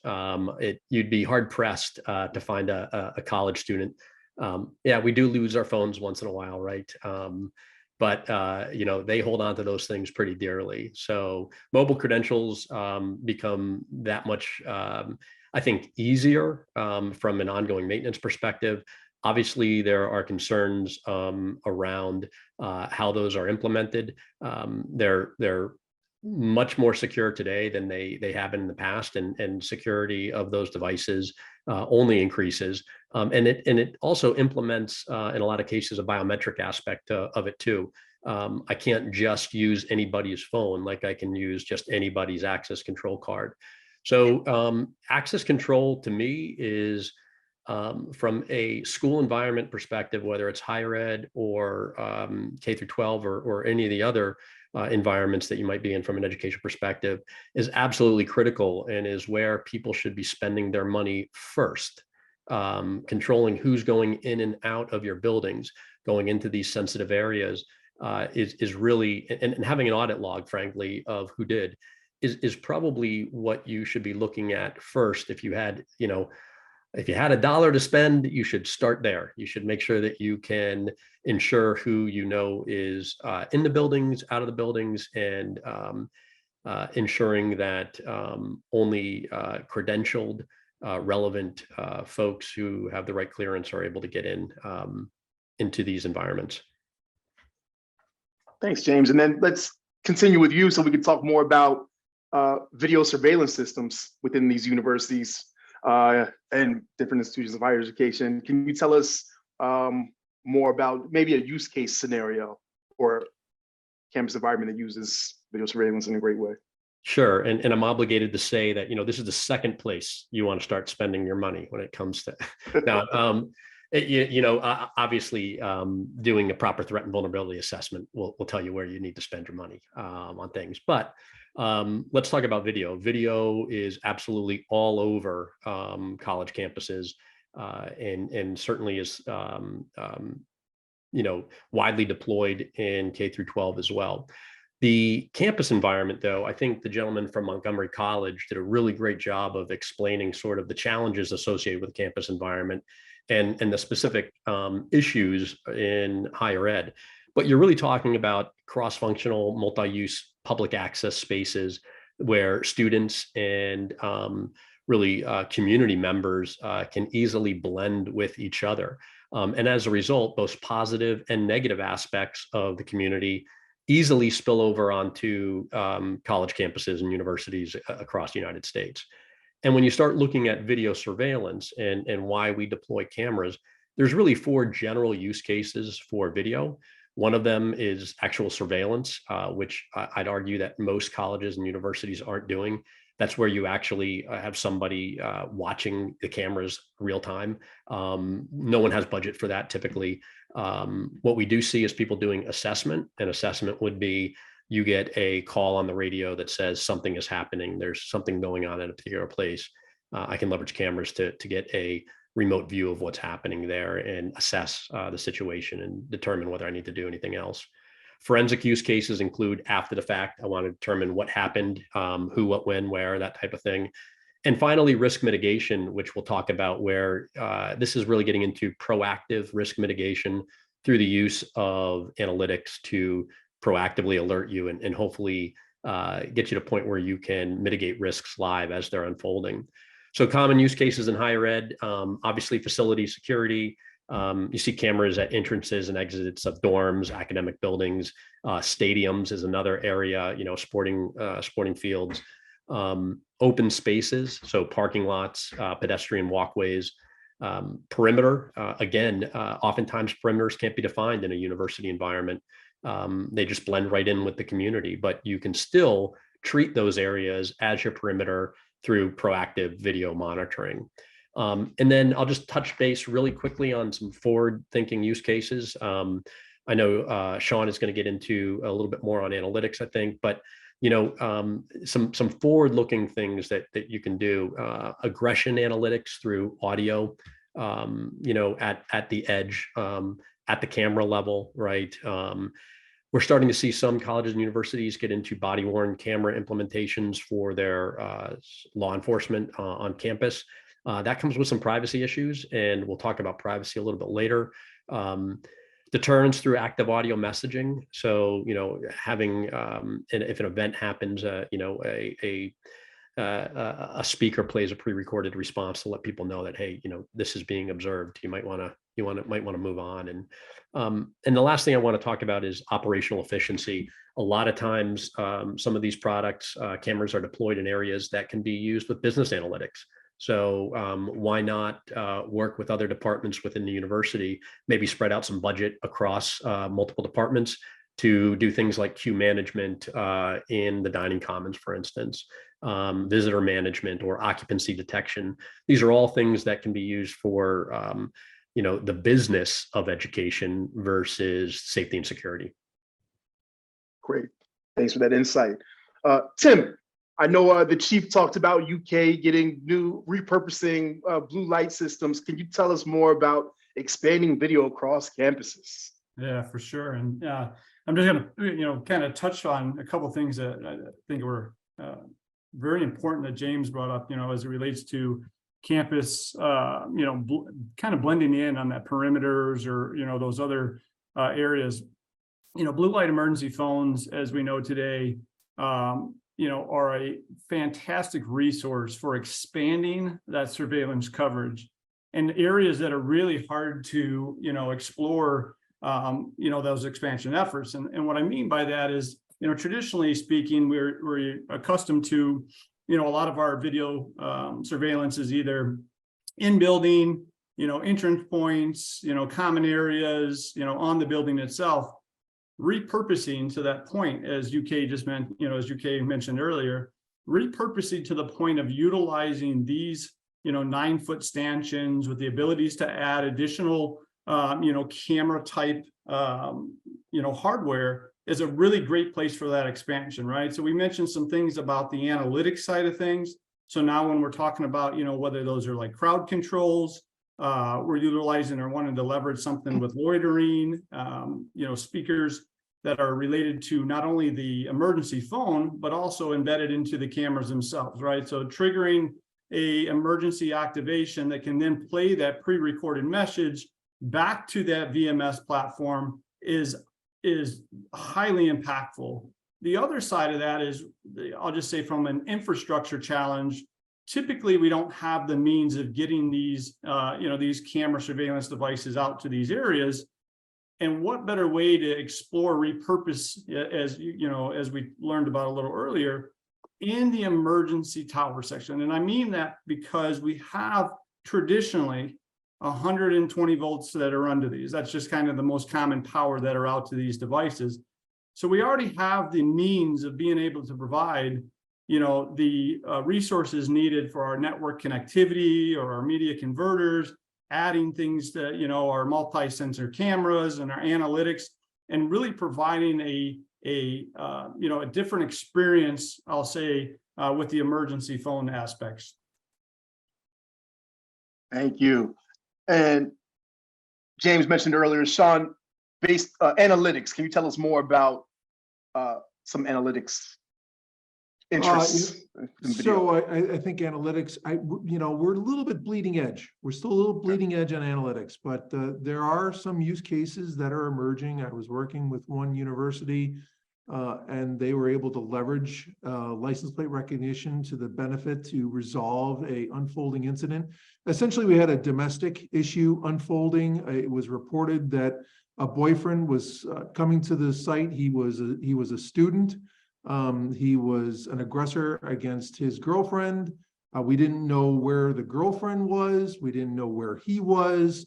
And we used LPR to basically ascertain where he was coming in on the campus and to further identify where she was in the campus and get security and public safety to, orientate and respond to an incident with that foreknowledge. And I think that's a powerful use case, right? I think there's some other opportunities for use cases. We should go beyond analytics from a security standpoint. These systems are expensive. I think Tim brought up a great point. Many universities are just scrapping infrastructure that they put in place that limits their ability to expand or build on. Predominantly, when I'm looking for cameras and leveraging analytics, we want those off the building. We want those in the campus. We want those in the commons areas and what have you, to support not only investigations. So leveraging the call boxes that we have for other uses in the future to not only provide for emergency, recognize it's not used that much anymore, but still is the possibility. Moreover, the opportunity for leveraging that, campus app, that, that convenience factor, my car won't start, how do I get from this point to that point? These are all really good opportunities to drive additional support for these universities. But I cannot stress enough that, we're still kind of bleeding edge with still opportunities for analytics as they emerge. There are going to be pros and cons to each. But we should look at other opportunities to benefit other aspects of our organization. So for instance, what else could we do with analytics at the cameras? We could identify, people movement, where people are going to and from. Are they accessing a store more frequently? Feeding that information back into campus planning. These are all other opportunities to drive additional ROI, support cross-functional use of these systems, not necessarily just dedicated to security and resilience. And I think as we look at more opportunities for analytics, some of these other use cases will emerge, not only just from security, but to, again, show that value, not only to support a security incident, but other features and opportunities to benefit the university and the university life. Excellent. So our next topic is emergency communication in higher education. Tim, can you tell us more about radio, analog, cellular, and IP, mass notification? For sure. Yeah. So, we've come a long way in the technology world related to emergency, communication. I'll start off, kind of, back in the early 90s, a Gene Cleary Act was introduced, and we'll just know it for today as the Cleary Act. It really was implemented into campus safety and security, as well as it is to government assistance and statistic reporting, where blue light emergency phones really became, I'll say, dominant in that market. And I'll even go as further to say, iconic. You really can't go to a university or a higher education facility without seeing that. And that kind of started what I'll say is back more on the two-way radio communication. Call stations were connected to a Motorola or a Kenwood style two-way communication that was more of a direct connection with the public safety or campus police. And then over time, that technology either changed hands from Motorola or Kenwood, or really not being evolved, and it went into more of the analog solution. And that analog solution was a very large and very dominant in the higher education space, and really one that was hard to, I'll say, move into the next phase, which is their voice over IP.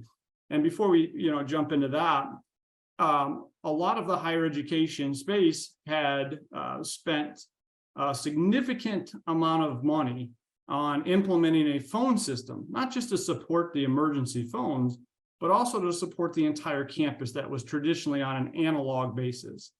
So when you're having to support, the next technology or migrating into an IP product, you're also implementing a very large infrastructure, commitment on changing that technology into an IP platform. And so over that, course of time, we've started to see, a significant increase in our IP phones. Those IP phones, are what we could say today is SIP compliant. Those SIP compliant devices are being registered with the campus, phone systems.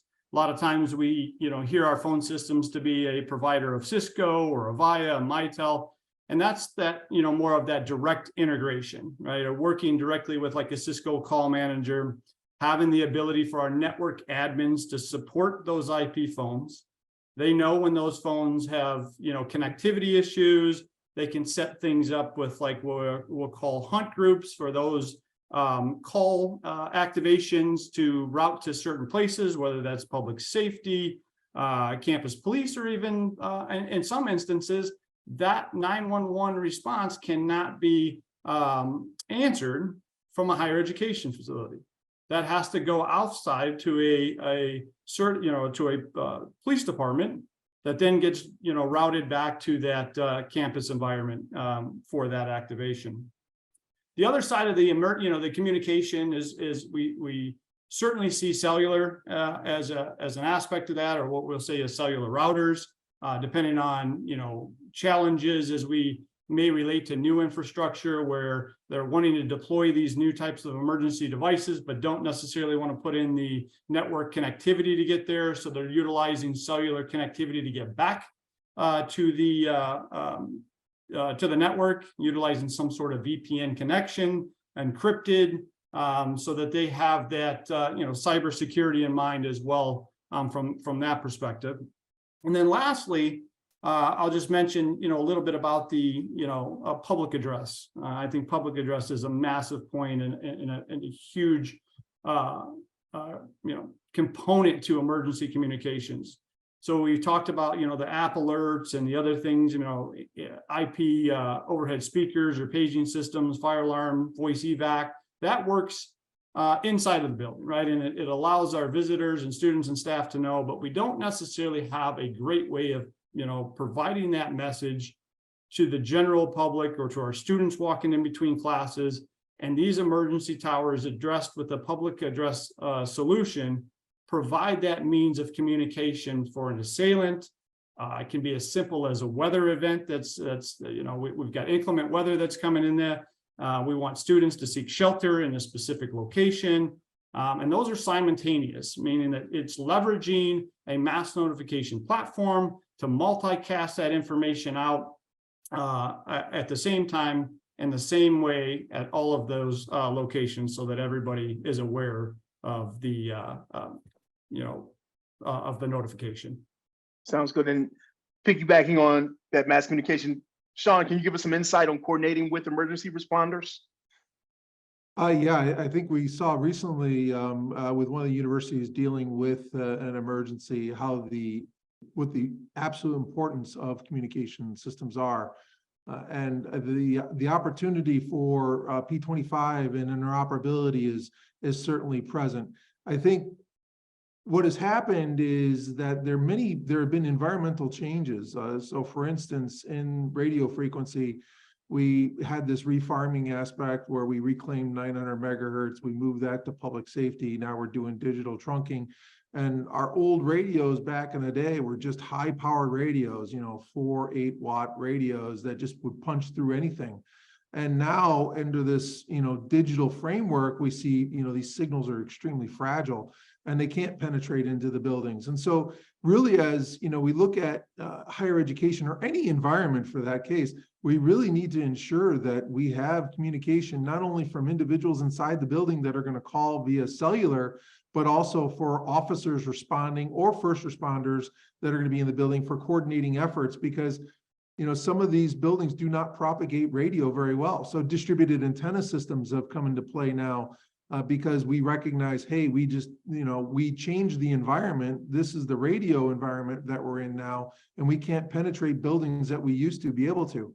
So I think that, as we think about this in the future, and I would highlight my article, I did, call boxes in a mobile age. And, just a real anecdotal story. Here I am walking around a university and they're doing a tour and we're looking at the call boxes and they're describing on how the call box works and it's so wonderful and everything. And as the tour continued on, we were on another side of campus and I no longer recognized any call boxes, and the tour guide said, well, it's, we're moving towards this mobile app, and the mobile app is absolutely awesome and it's great and it's tremendous. And this is, all the beautiful things, and we don't need these call boxes anymore. And I looked down at my phone on a Verizon network and I had no bars. So, communication's only going to work if we have the ability to sustain a medium to get from point A to point B. So that requires not only cellular infrastructure, but looking at other individual carriers such as Verizon, AT&T, prominent carriers in that area. Higher education cannot rely on the fact that students are going to have charged phones all the time. They're on their phones 24/7, and many times the batteries are just completely dead, especially late at night when they're walking from a lab or going back to their apartment or what have you. And there is the biggest opportunity for them to be assaulted or accosted. So we have to recognize, and we have to build around communication. We have to understand those factors to support our staff as well as the students coming to the environment so they can get the help that they need in any radio environment. Cam, I just want to jump in here real quick. Yep, when it comes to calling. when it comes to emergency communications, right, there's standards-based codified definitions for that. And cell phones do not fall into that category. Cell phones fall into the category of routine communications, and they can be used for notifications and things of that matter, but they can't be used as a primary means. So Sean is absolutely right when he's talking about that. And if people want to learn more about that, just look at NFPA 72 and NFPA 101, which life safety code didn't even add Ethernet until 2017, for God's sakes. And there's still AHJs out there today who are only, looking at 2012 or earlier versions of those. So that's another. Code and compliance is a big aspect when it comes to emergency communications, and they never keep up with technology. So you can always do more with the latest and greatest stuff, but if your AHJ is not going to permit it,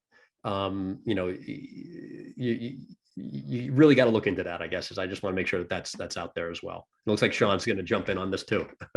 I'm actually, it's a complementary thought. It's right along with what you're talking about, not cellular, but the move to elimination of desk phones. So from forever and ever, we go to a desk phone, we dial 911, and there's assistance on the line. Then we went to VoIP, and we had, PBXs that were going to the wrong address. And there have been environmental changes that affect an emergency response over a period of time, but nothing as significant as what is occurring right now, where people are moving away from desk phones.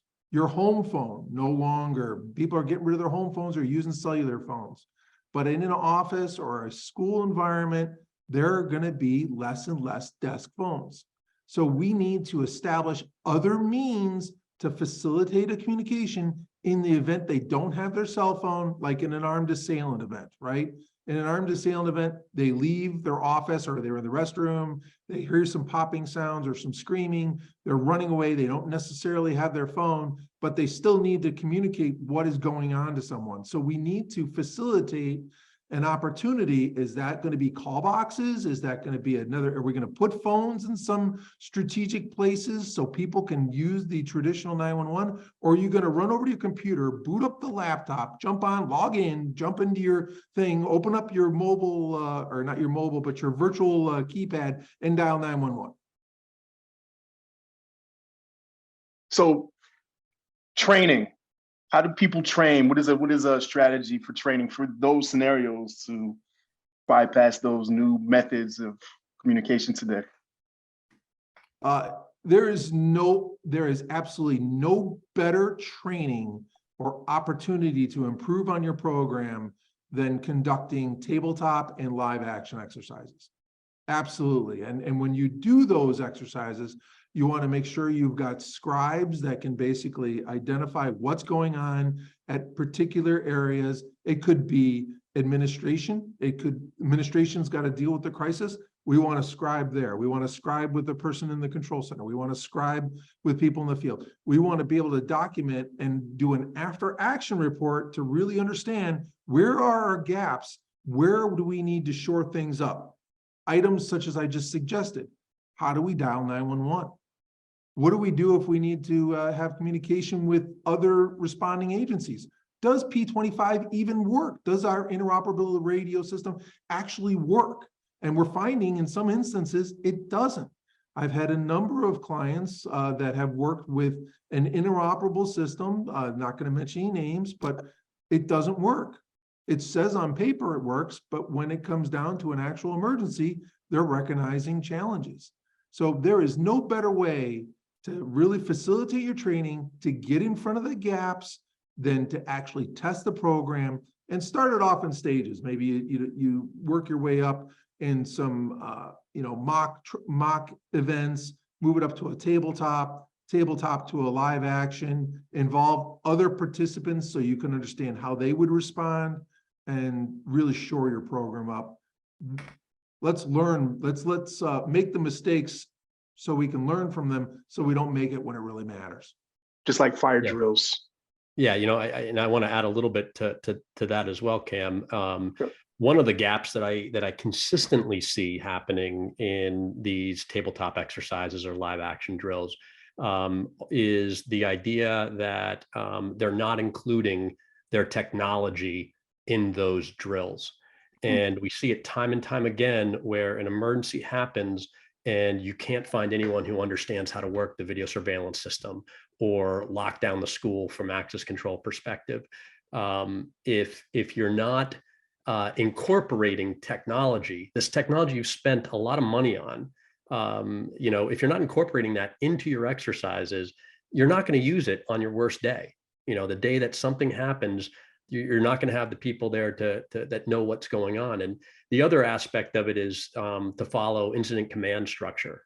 So FEMA, National Incident Management System, you should be mirroring the ICS roles within your organization, so that when first responders show up on scene, they have the counterparts within your organization to interface with those counterparts.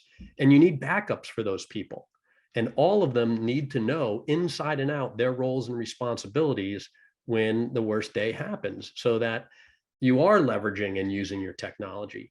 A great example of how to use video surveillance in emergency, if you look at NFPA 3000, which is an active shooter hostile event response standard, right? They define different types of zones. So you have hot, warm, and cold zones. And they correspond to each of those zones, the type of training and people who are allowed to go in them.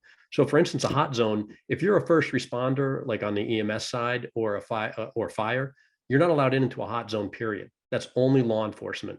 Warm zones, you're allowed to go in there with armed escorts from law enforcement. So a cold zone, obviously you can go in there, but there could be victims in an area that is designated a hot or a warm zone, and you can't go in there to help them because you don't have the right credentials or you don't have the right people to access them. Whereas you might be able to clear areas a lot faster just by having someone sitting at the video, VMS, looking at what's going on and liaising with law enforcement. Time and time again, we read the after action reports where they just didn't use the technology properly, or they used it, in worst cases, incorrectly, where they're viewing recordings of things and they're thinking somebody, worst case scenario, active shooter is still on site because they're looking at a recording and they think it's live. And that has happened in more than one occasions. But including technology in your training, your tabletops, absolutely vital, often overlooked. So that brings us to our last topic of the integration of access control, video surveillance, and emergency communication, all into one non-siloed group. So they, I know presenters before spoke about silos, and that topic there in the training, and people may not be fully aware of how the different tools and technology works. As a panel, feel free to chime in, whoever. What's a good way to improve situational awareness in achieving integrated systems at a university? So I think surveillance, absolutely, situational awareness for an active or evolving incident, and using surveillance and feeding that back to your crisis management group is supportive. I think from law enforcement, if law enforcement knows that it's a tool that they can use, is also extremely important. With regards to communication, this is the biggest gap that I find in all the after actions I review. It's communication. Some breakdown in communication at some point. Somebody walked into the building because they didn't know there was an unfolding incident. Security or police weren't able to communicate because there was radio interoperability. People weren't able to identify because there was cellular interoperability. You get too many people on a cell line and you have no cell coverage, right? So myself, after 9/11, I was in a building, we experienced an earthquake. It took one person to say, it's happening again. And everybody basically self-evacuated into the staircase. It was just a matter of peer pressure. And I was amazed after 9/11, after all that, I saw people trying to post things and trying to open up their phone.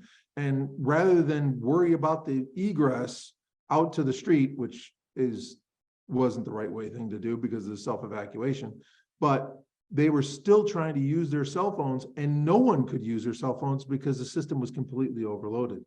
So we need to take those things into account. Then the last aspect is there's a big discussion about mass notification and emergency communication systems. And many universities have this ad hoc approach of addressing emergency communications. And I would submit your biggest opportunity is to unify your emergency communications. And when I mean unification, I mean being able to drive pre-canned messages over radio, over police radio, police or public safety radio, being able to drive communication over the radio station at the campus, the TV monitors, the overhead monitors, the screens that come into the thing, the SMS communication, the big voice communication. All of that should be unified so that someone can sit from a desk and type or speak or what have you and communicate across all of these mediums simultaneously. Being able to open up a different app and load this and type it over and over and over, not only takes away from the operator and their ability to take in other calls that could feed information into responding and resolving that incident, but it's just a waste of time. And time is so precious during these crisis things. And this communication can be unified. You just need to find the right integrator. You got to find the right technologies. And I would submit as probably the biggest opportunity to really support an emergency and respond to it without the loss of life. The faster we can do it, it's all based on communication.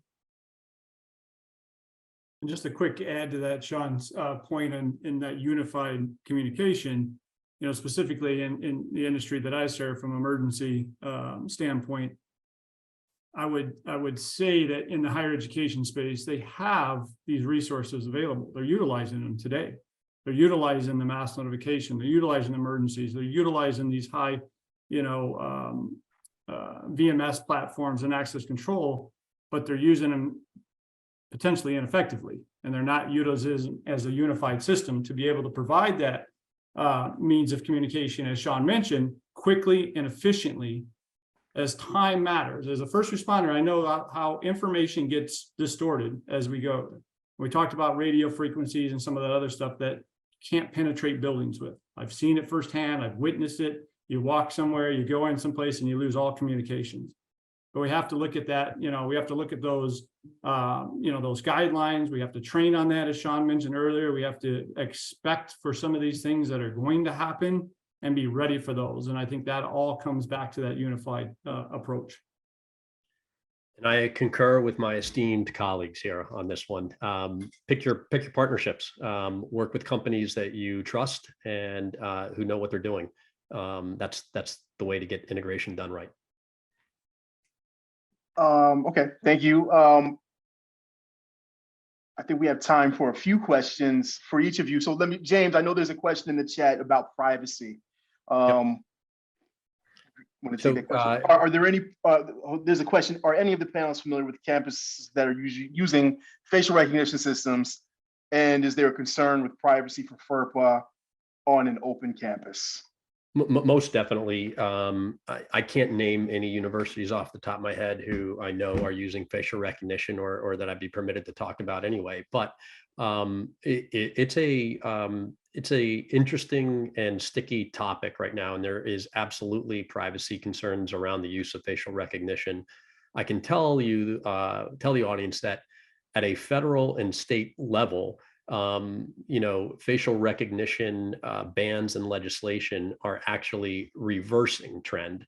The trend used to be, you know, facial recognition is bad. We don't want it. Get rid of it. Most of the municipalities and or states, you know, who implemented these bans have since reversed them. There's still some bans in certain areas, but the trend has been on the legislative front to reverse them.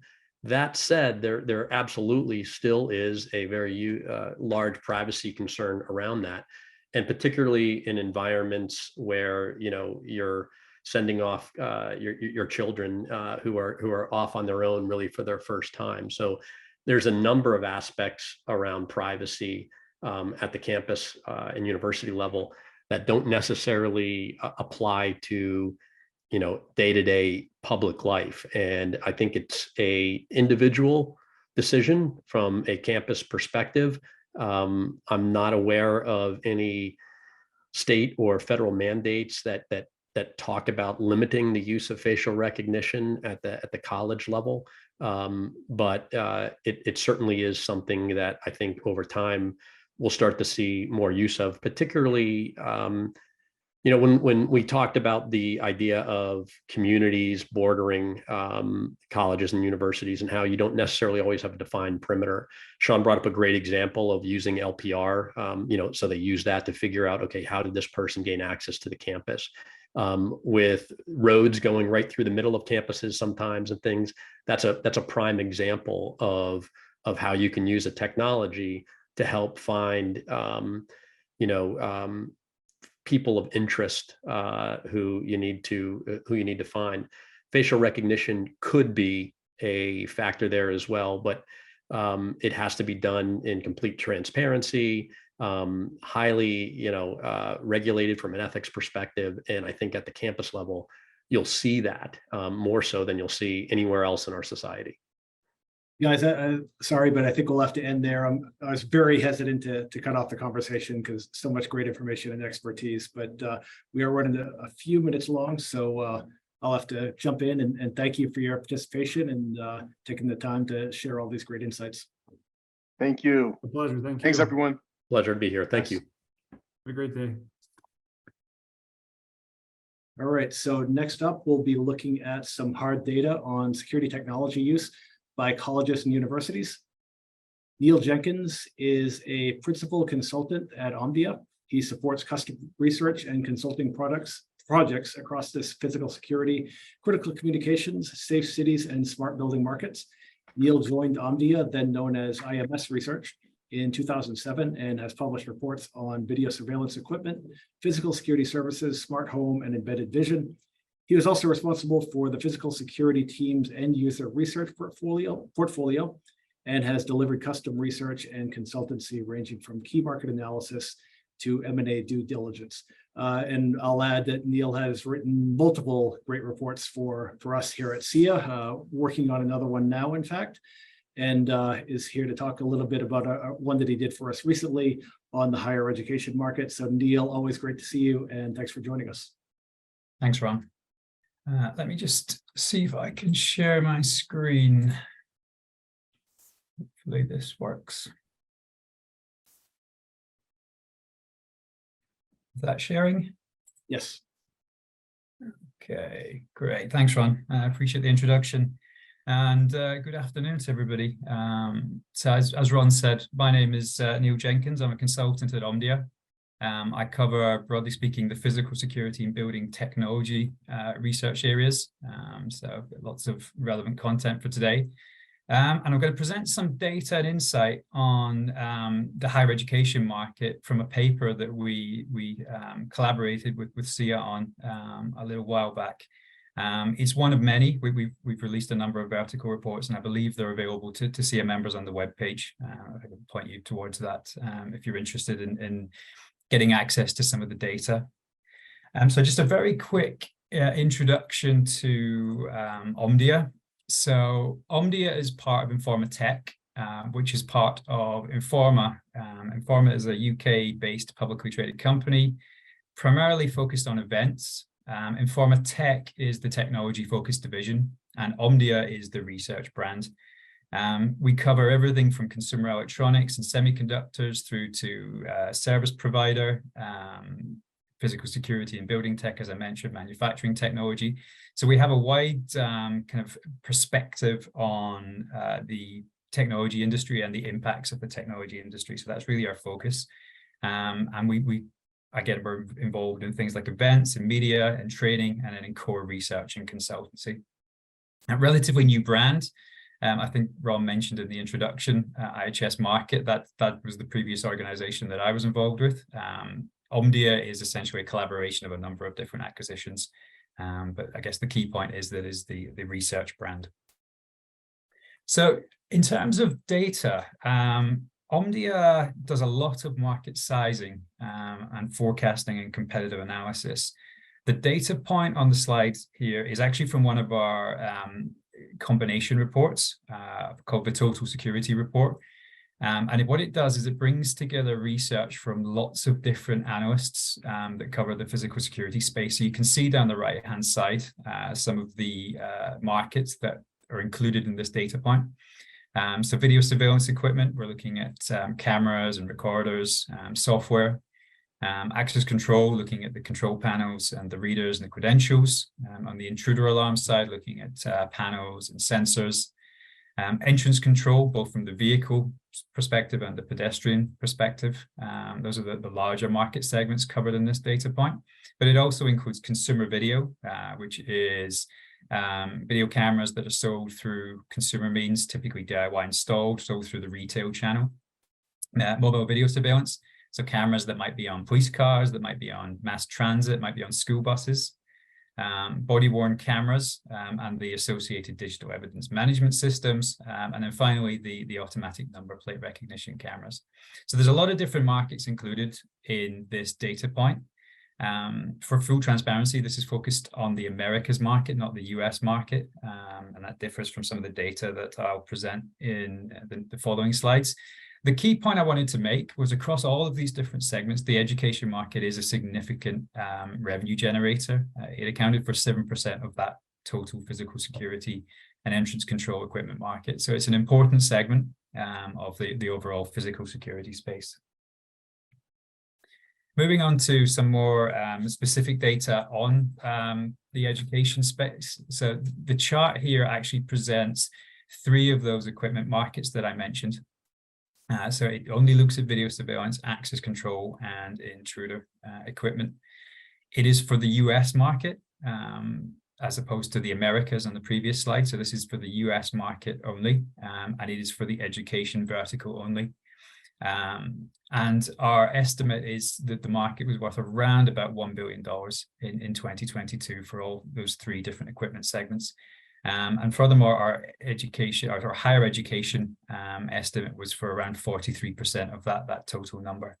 So obviously, the definitions are I think we're pretty much industry standard for those definitions. You know, K through 12 being everything from kindergarten through to year 12.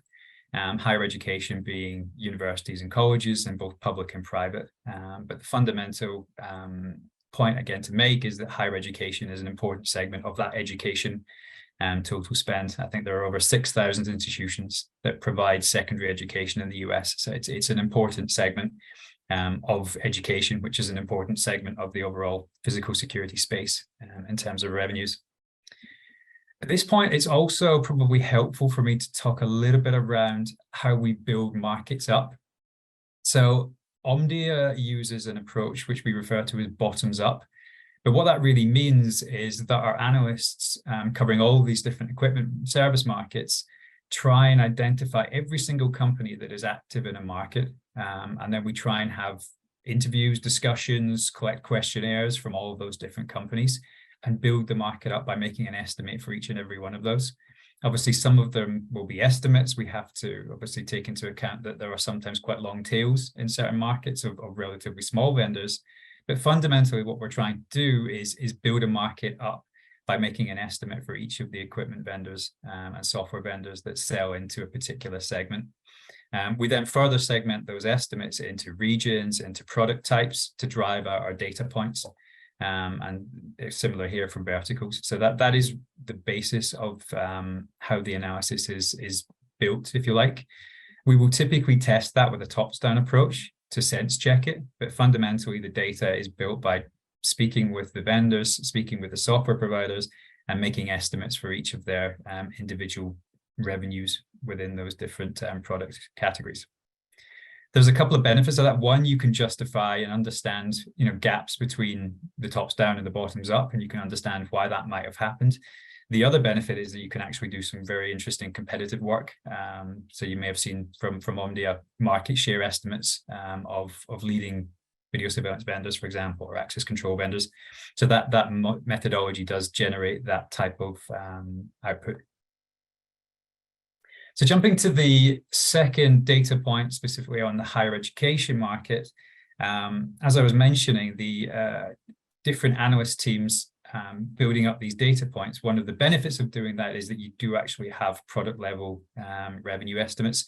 And you can see here, again, for the US market, but this time specifically for higher education, our estimates for how the market splits between video surveillance, access control, and intruder alarms. I think our total estimate for 2022 for all products combined was $417 million. And video surveillance is the largest segment of that total addressable market. So moving on to trends, the benefit, I guess, of the research approach that we take, and certainly for the documents and the 4-page white papers that we collaborate with SIA on, is that we not only pick up market sizing and revenue information, but we also pick up a lot of trend information. So essentially what we do is we kind of amalgamate the industry perspective on different product categories and the key trends that are driving those product categories. And I've just highlighted some of the feedback from dedicated interviews that we did on the higher education market. So starting with video surveillance, one of the key outcomes from the research discussions that we had was this idea that the preventative security solutions are actually very difficult to do without making students feel like they're under surveillance.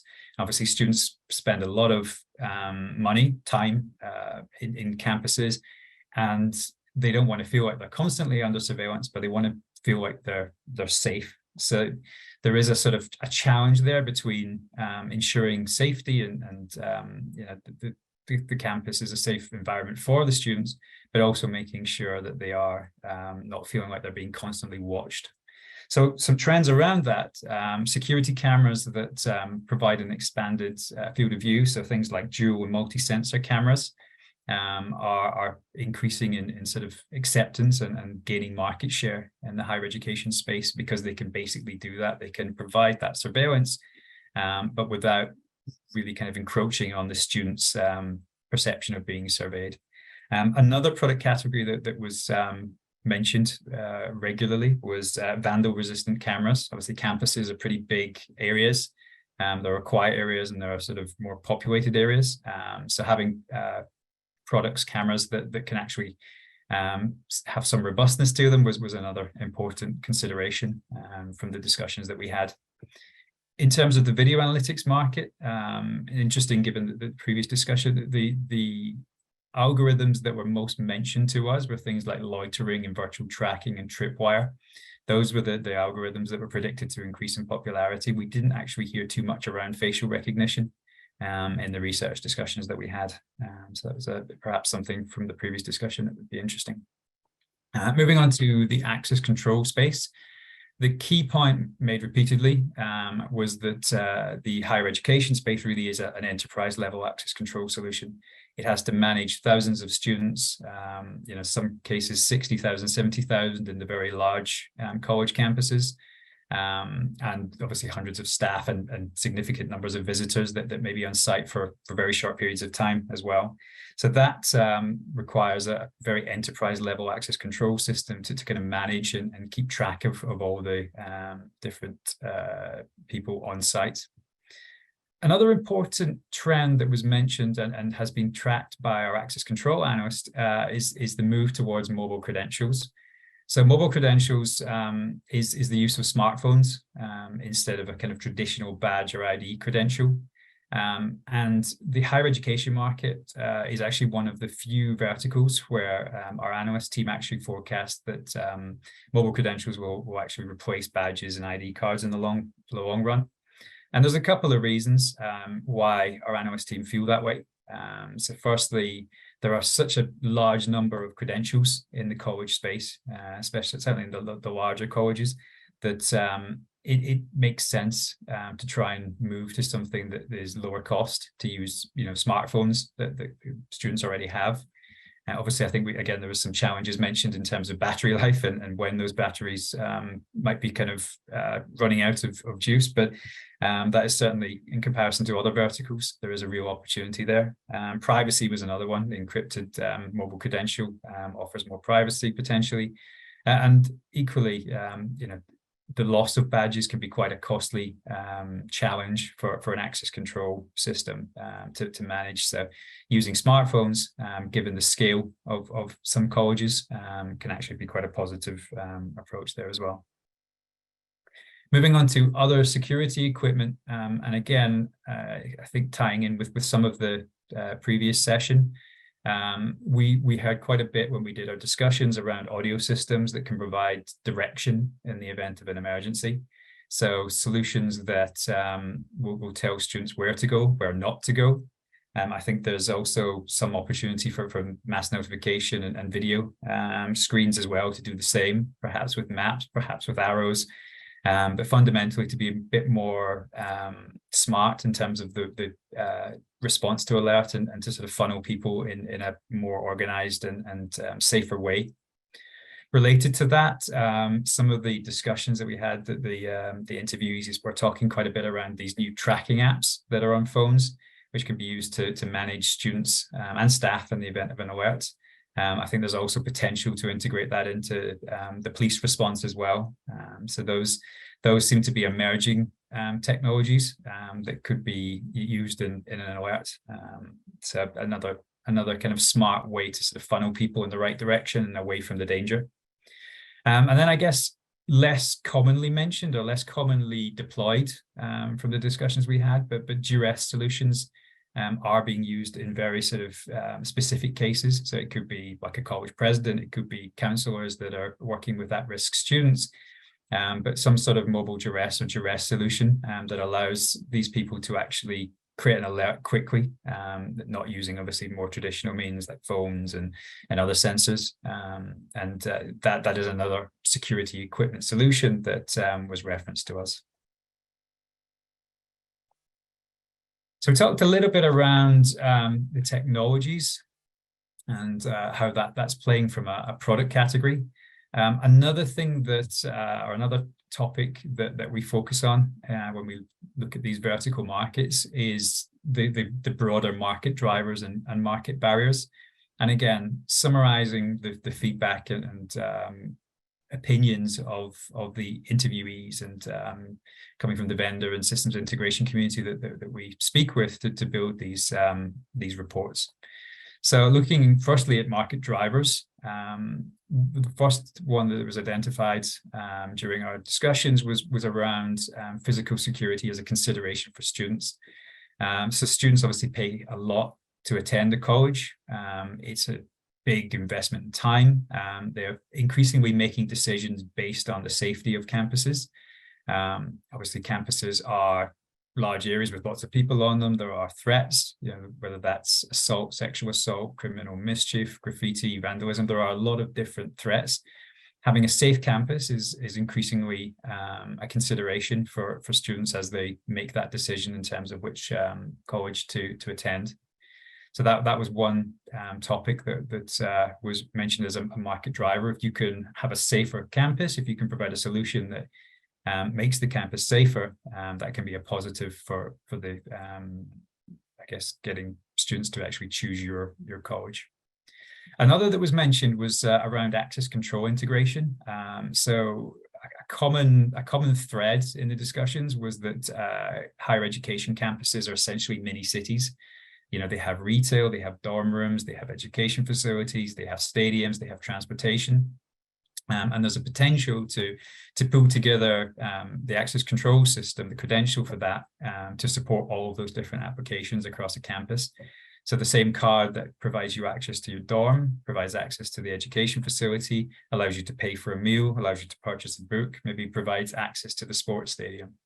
So obviously there are challenges to deploying such kind of widespread solutions, but that is one market driver that was identified by the interviewees. And then the final driver on the side of was legislation, which is looking specifically at the Clery Act. So in the US, most colleges have a Clery Act manager who is responsible for managing and disclosing information about crime. In fact, I think it's a requirement if you're in federal financial aid programs. Those Clery Act managers need to publish annual campus security reports, crime logs, crime statistics. So there's a lot of reporting off the back of that. And if the security solution can support that and aid that in any way, then that's going to be a positive market driver for the physical security space. Looking at the barriers, there are obviously some barriers as to all markets. One that was mentioned repeatedly was around relevant case study deployments. So the point here was that very often in the education space, the end user will require case study deployments, and typically they'll want case study deployments that are from a similar sized campus and from a similar location geographically. So it was mentioned repeatedly that systems integrators looking to sell into the higher education space need to be ready with those case studies, and they need to be relevant both from a size and a geography perspective. And that's going to be something to be prepared with prior to trying to sell into the higher education space. Another barrier actually kind of associated with perhaps what we talked about on the driver's side, that a lot of the higher education systems are essentially a patchwork of systems. There are lots of end users, all with different requirements and different system types. And pulling those together and integrating those can be quite difficult because of the number of different decision makers. So that is a challenge in terms of pulling together all the different decision makers and building something that is more campus-wide. Something that actually was identified as something quite different from the K through 12 market, where most of the systems actually covered the entire campus, obviously much smaller campuses. And then the final barrier was budget, probably a barrier for most vertical markets. The key point here was that value was the important consideration. I think budgets are not as tight as they are in K through 12, but fundamentally, the system has to provide value. It has to provide value for money. So those were key barriers that were identified during the research process. So just summarizing the output from the document, and like I say, just to reiterate, the report is available in full on the SIA website for SIA members. But higher education is a complex market. It's more complex than most of the verticals that we assess within Omdia. In the physical security space, it has various decision makers with different security requirements, different budget holders. They want to see solutions that have been deployed. They need relevant case studies, typically with a similar location, with a similar campus size. But that's really kind of the challenge there, is to show things that have worked and to try and pull together some of the different decision makers. There is that opportunity, obviously, to integrate some of these systems. Partially, the benefit would be to bring budgets together to increase the budget size, but also to make the college a more efficient and sort of easier solution from a student perspective. Rather than having lots of credentials, for example, maybe they can have one credential to access all the different daily activities that they need to do. There are obviously challenges in bringing all the different departments together, but fundamentally, there does seem to be some movement towards that type of solution in the higher education space.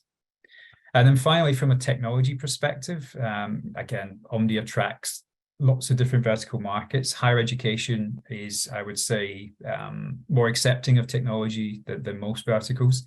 Whether that's video analytics, whether that's looking at mobile credentials, as an access control methodology, whether it's looking at some of the mass notification and duress solutions. There does seem to be potential to sell new technology into the higher education space. And with that, I will hand back to Ron. All right, thanks so much, Neil. Yeah, great information. And yeah, you are correct that the report on the higher education market is available on the SIA website, securityindustry.org.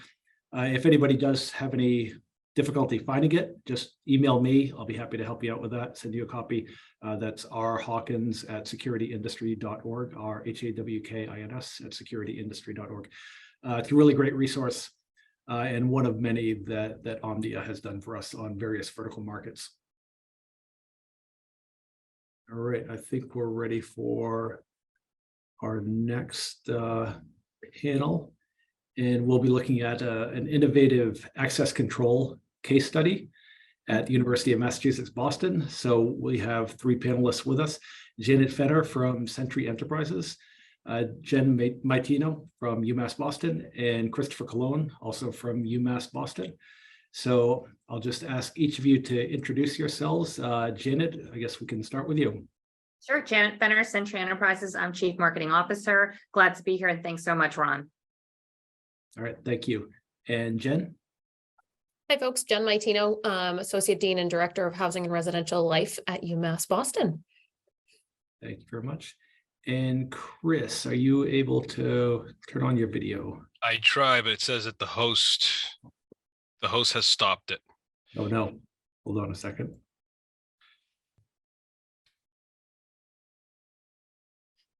Sorry to cause trouble for everybody. Let me see if I can fix that. We're back. Oh, there we go. How are you? My name is Christopher Colon. I'm Director of Student Affairs Technology Services over here at UMass Boston. Pleasure to be here. All right, thanks so much. Appreciate you all being here, everybody, and thanks for your patience. We're running a few minutes behind, so thanks for waiting us out. But all right, so Jen, let's start with you. So you have this campus, you're facing these access control challenges. Can you tell us a little bit about what the challenges were that you're facing and what kind of solution you found for this? Sure. So here at UMass Boston, our residence halls have 24/7 security and turnstiles that you need to pass through on the first floor to get into the residential portion of the building. So where the students are residing, similar to a lot of residence halls, where there's a security point there. And again, also like many places, what we have used is our traditional ID badge with a proximity type sensor. Students would tap in, move through our security area into the residential area. And some of the issues that we were noticing, and I certainly hear other colleagues talking about as well, these are traditionally 18 to 22-year-olds, right? And so when they want to do something, they think about ways to do it. So a lot of folks, taking their ID, passing it back to someone. I've certainly been at campuses where they get thrown out the window. So if I don't want to come down to meet my guests at the security desk, I drop my ID out the window, then they just tap in and keep walking, because usually if your ID opens the gate, folks don't question you. So we knew that was happening. And then also we were seeing some issues with our ID cards. Again, we're not dissimilar from a lot of places, also have students' meal plan information, dining points, or what we call beacon bucks, that students can put money on their cards to use at vending, retail locations. So if you lose your card or someone takes your card, they not only have access to get into the building because it thinks that, the card isn't tied to them in any way other than by name, but also the funds that are on it. So we are having students misplace cards or cards go missing, losing meal swipes because someone picks up their card and can just use it.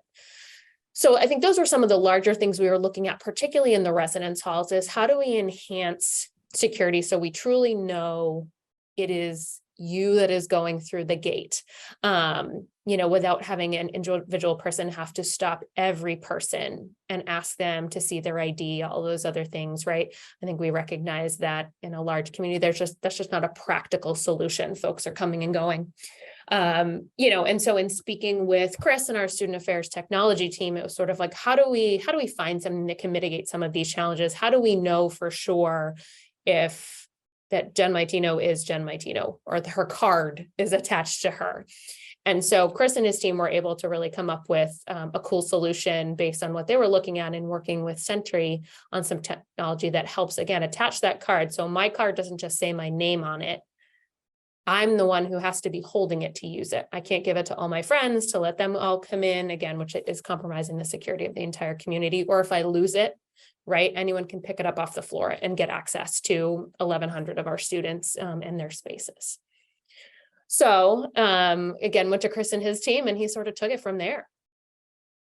All right, so Chris, let's turn to you. So tell us a little bit more about the solution and what are the specifics of the card to confirm that, that age-old identity question, how do we know you are who you say you are?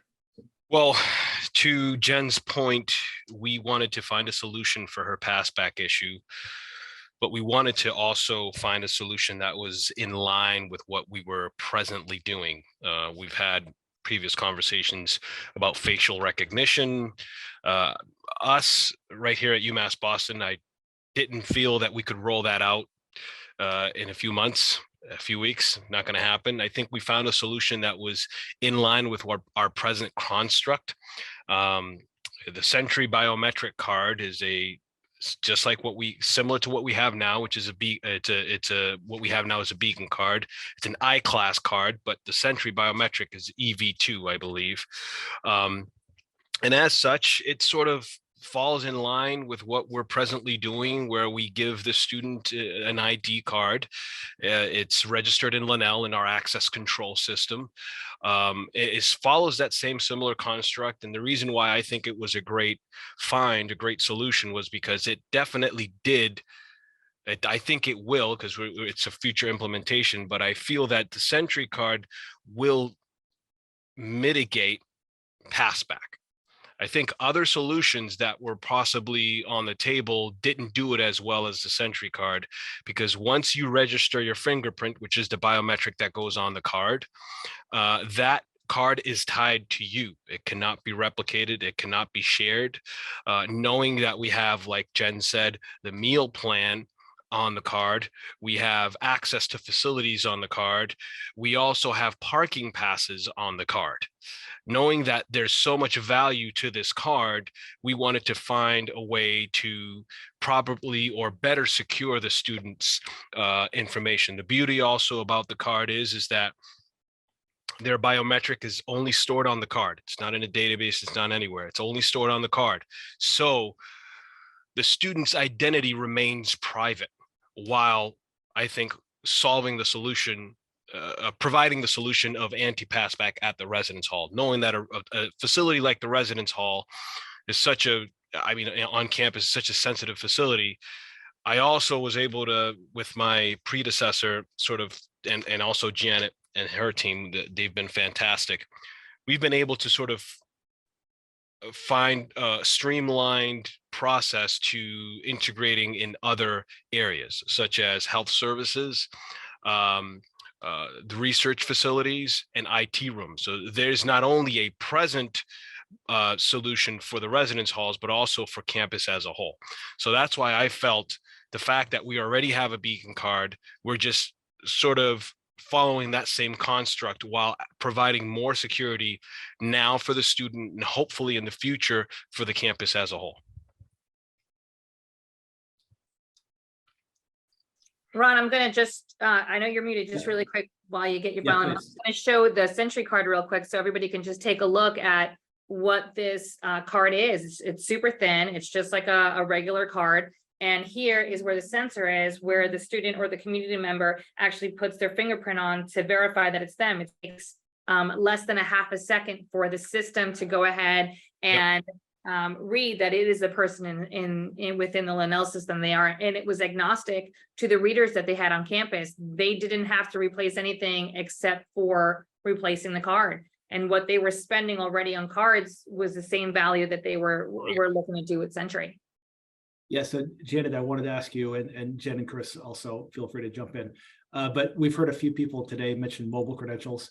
Can you talk about why this was the better solution in this situation? Well, I know, Chris, I'm going to defer to you on that after I say mobile credentials. You have to be careful because your mobile all your information lives on your phone, and now you're actually giving access to other apps and other entities. You're able to track the student. I know that came up before. You're able to track the student. You have to actually be in line to ask the student, hey, can we put this on your phone? And Chris, I know that you had a bit of pushback on that. Yes, I think that the report that was presented prior mentioned that the higher education spectrum is a very sensitive space, and it's something that a lot of times you have to pick the solution that's best for your campus uniquely. But in addition to that, if we're talking about mobile credentialing, I just felt that at the time, if we're talking about adding, picking in one line solution, having mobile credential serve for the meal plan, for parking, that's a much heavier lift, in my opinion, than going with the Sentry card and knowing that the Sentry card will serve all of these purposes unilaterally. And I think that's what, for me, that's what you can call a solution, because it's one card, we're still using it's a beacon card. Students are already used to using the card, as opposed to saying, hey, now we're going to switch to biometric and you're going to access all of these applications via, it's a heavier lift for sure. And as of right now, if I wanted to say what was the more viable solution, I went with the Sentry card, because I feel that that was the unilateral solution for the campus.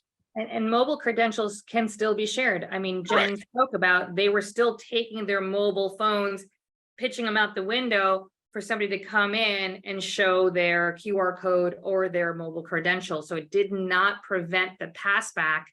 So if you take a look at the ROI that the campus is getting back, this Sentry card is going to allow them to not only use it at the residence halls, the residence rooms, the meal plans, the vending machines alone. Just think about the ROI, the 6% that you pay credit card companies, that gets eliminated. Washer, dryers, you know, everything on campus, even securing laptops. This will allow UMass to eventually future-proof their laptops, even their phones. Students will be able to use this credential that now belongs to them, that is locked to them, to secure their phones as well. Additionally, I think the one aspect that has to be taken into account, it might be an easy process for some, but maybe not for others. If a student loses their phone and they have to get their phone replaced, that for me is a harder process than coming into our office, getting another Sentry card, re-registering your thumbprint, and you're good to go. And I think from just what we know, certainly about students and what we see with students, time is of the essence, right? They are so busy. They're going in so many directions, which again, I'm like, oh, just wait, my friends. You think you're busy now.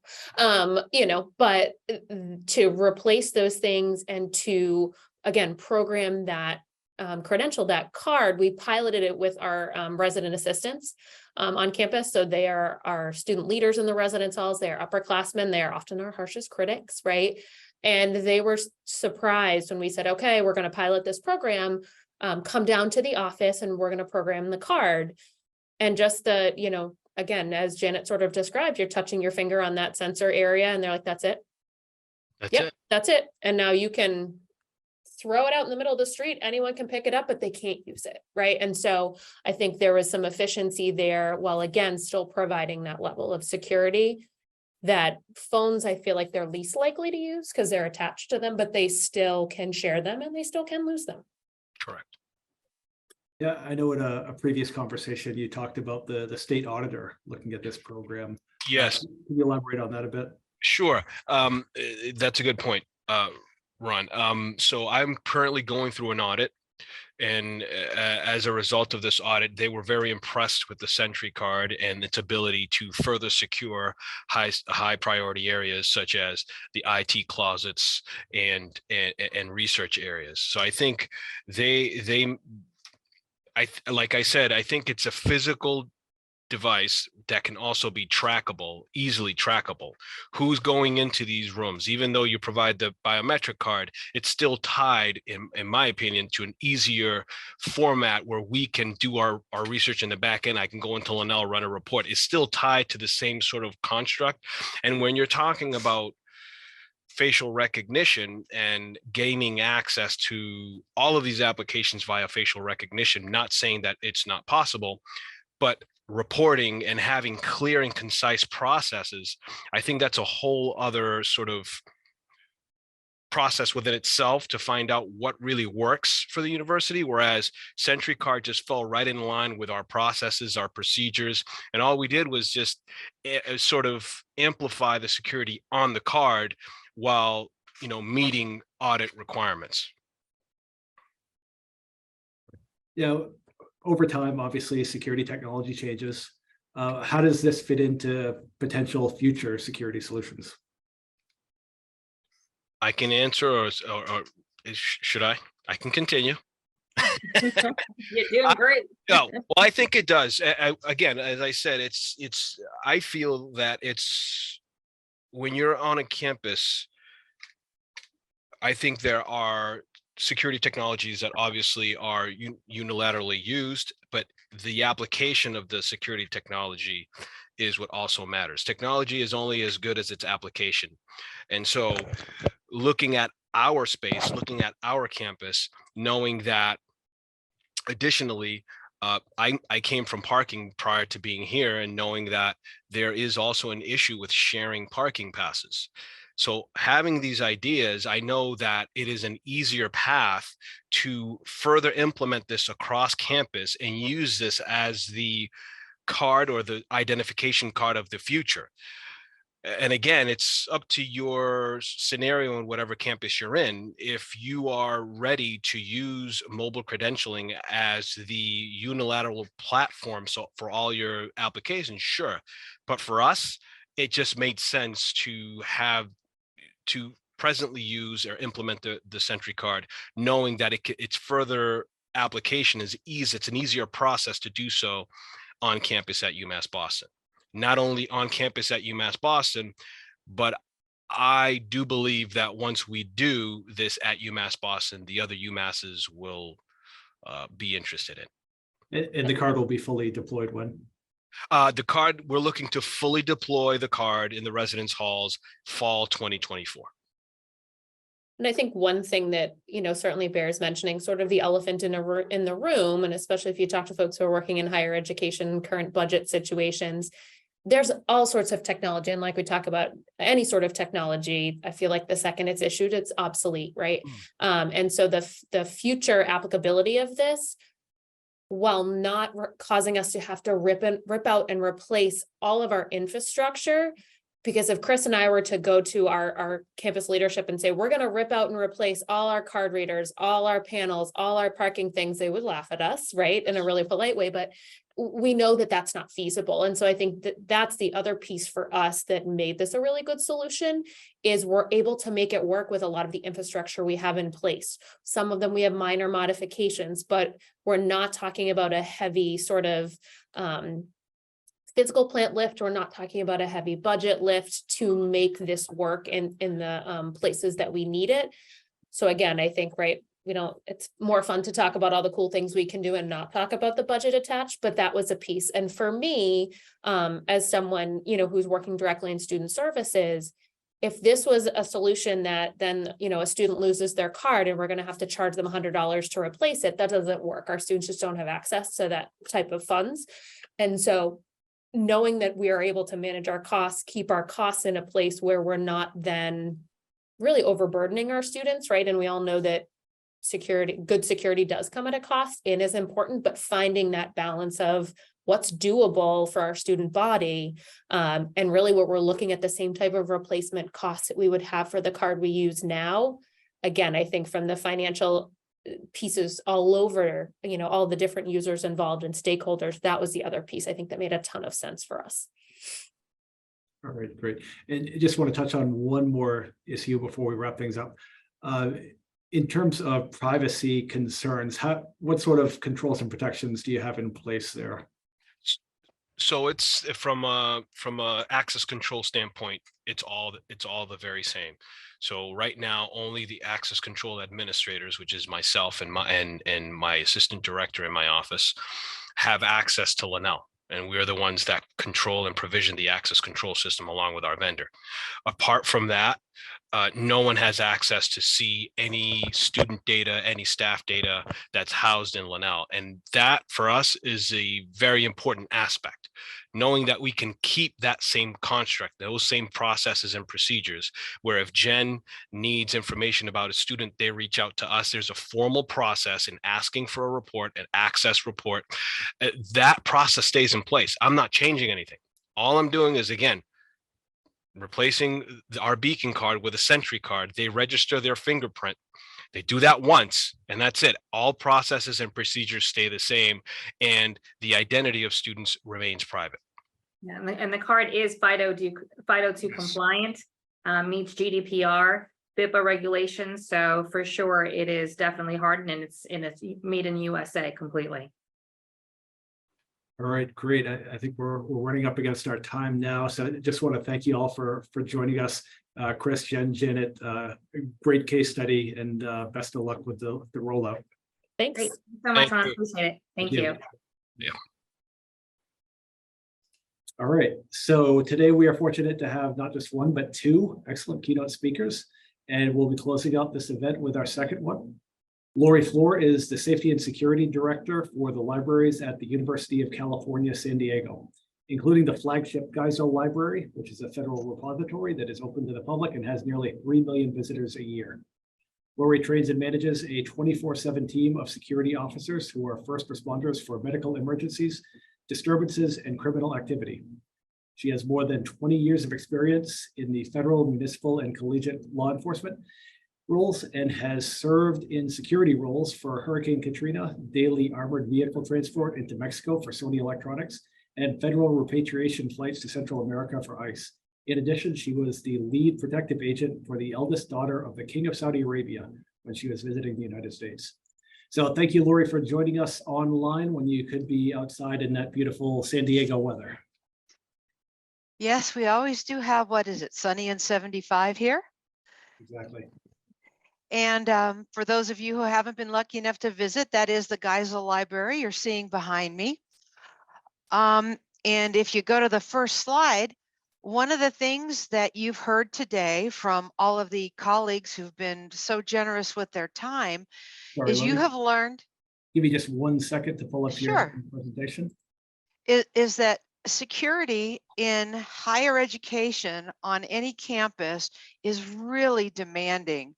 I started out as a sergeant on a community college campus, and it was a pretty easy job compared to all the different hats that I have to wear today.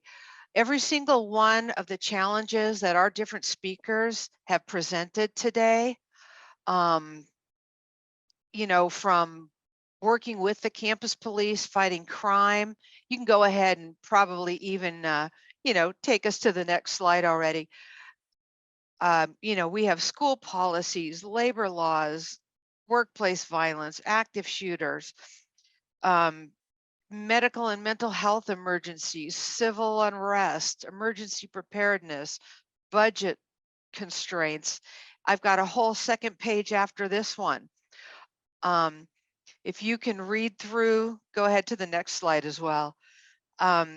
So 2 pages of pretty significant sets of responsibilities and things that require my expertise, my knowledge, in addition to all the technical preparedness and setup that we've had from some of our other presenters. There's truly no way that any one person can manage this alone or in a vacuum. So go to the next slide. So one of the things that they have spoken about and that I'm going to actually touch on even further is you absolutely need to build a support team. And I would recommend to everybody who's on this presentation today, take the presenters at face value, myself as well. When we say feel free to reach out to us, you have our email address, you can reach out to us on LinkedIn. Do not hesitate when you have questions, or you're trying to figure out how to choose a vendor or how to choose a product or how to go about finding a solution. Reach out and ask us, how did we get to that point? And truly internally, find out who it is that you can reach out to that can help you with your products. I have a really great library IT team.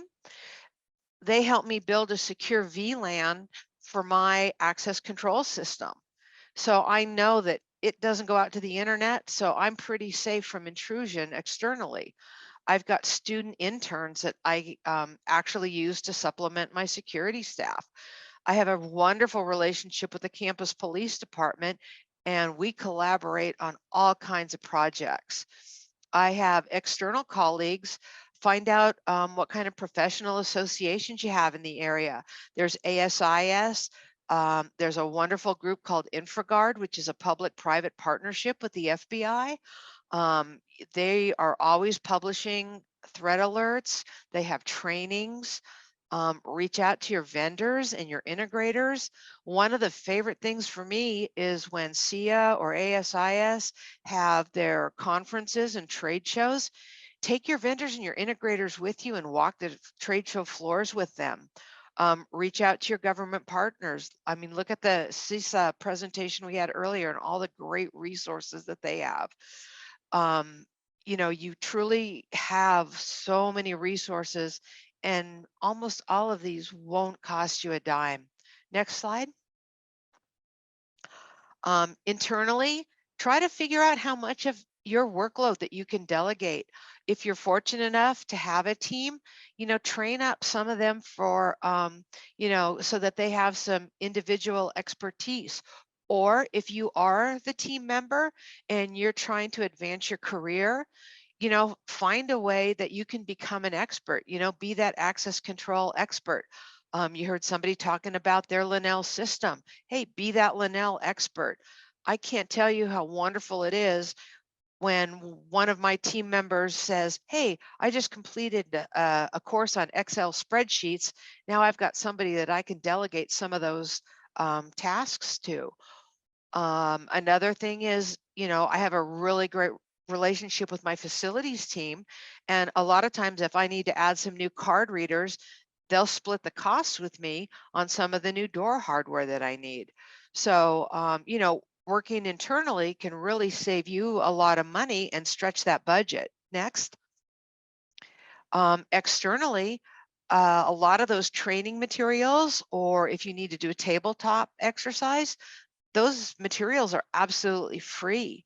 The vendors, whether they're new and they're trying to get your business, or if they're people you've had relationships with for decades, you know, they'll give you statistics on their product, statistics on crime or use cases or case studies, you know, on other organizations that have used their products and why they've been cost effective. A lot of times too, they'll let you know who else in your community is using their product, or if you're involved in other professional organizations, your colleagues will say, yeah, I use ProWatch, come on over and I'll show you how that works for us.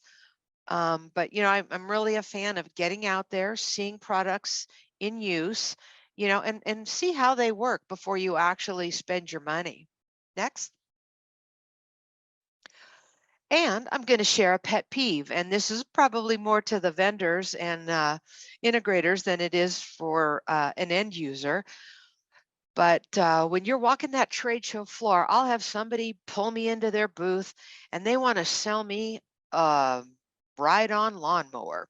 And it might be the best ride-on lawnmower that you have ever seen. It might be the best ride-on lawnmower ever produced. But I live in a high-rise condominium, so no matter how good it is, I have absolutely no use for it. So take some time to get to know me and my business before you try to sell me a product. You know, I go back to our very first presenter who gave the example about having the gentleman who wanted to buy him a drink and spend some time. He got to know him as a person and learned a little bit about his business and didn't try that hard sell approach. And that absolutely paid dividends for him down the road. Or even if you do have this really great tractor, I may not need it, but I might have a sister who lives on a farm in Montana. So just think about, you know, your approach when you go to tell somebody about what it is that you have to offer. Next. So budgets and spending, that's something that's going to be really different for everybody. It depends on whether you're a private company or whether you're a government organization. Some people have access to grants, and so their money has to be spent in really specific ways. You know, like the example I gave earlier with the hardware solution, you know, sometimes internally you can find a way to split that money. A lot of times if I need new computer monitors, or when I'm expanding with cameras, or if I'm going to run new cable to add cameras or access control devices, I can get the IT group to pay for some of that infrastructure. Or a lot of times your vendors, have done other really big installs at other locations, and they can tell you, well, maybe we could do this part of the installation in fiscal year 23. And then once that's in place, we can do the second phase in fiscal year 24. So, don't be afraid to approach them, with questions about different ways to make your dollar stretch a little bit further. Okay, next. And another thing is, don't forget self-care. You saw those lists of 2 pages. This job can get really, really demanding. When you're on a campus, you are answering to student groups, you're answering to your immediate boss, you're answering to a chancellor, you're answering to, fire, compliance. You have so many people demanding so many things from you. And no matter what you keep providing, the ask doesn't go away. Almost the better you perform, the more ask you're going to get. And sometimes you just really have to take a step back, try to keep your perspective and try to find some balance, because a lot of us have 24/7 demands. I mean, just this weekend, I had some fire alarms go off, and it was during the time that the building was actually closed and secured. So of course, the fire department shows up, the police department shows up, my team isn't on staff, so they force their way in, and then I've got my burglary alarms going off, and I have a very sleep-deprived weekend. So, trying to explain to the boss why I'm tired on Monday, fortunately, my boss is pretty understanding, but you'll have a lot that you'll find just really don't have too much sympathy for you. So you have to make sure that you take the time back and try to stay balanced. Otherwise, you could find yourself in a really bad spot. And also, if you're able, say no when some of the asks and the demands cross the line. I know for us during finals, we stay open. We're open 24/7 or 24/5 during the school year, so that the students have a place to study overnight. But when it comes to finals, we're open 24/7 and we never close. So my team, they end up working, 12-hour shifts, and they usually have to give up one of their days off a week. But sometimes the ask will even increase. And sometimes I absolutely just have to say no, otherwise, they're going to get sick, and I might start losing staff. So, those are just other things to think about too in the big picture, because sometimes I think the administrators and people just forget that, there are actually humans performing these tasks, along with maintaining all of the machines and the devices, because anybody who's in this business knows that something's always breaking or needs some attention and repairs. All right, what do we got for the last one?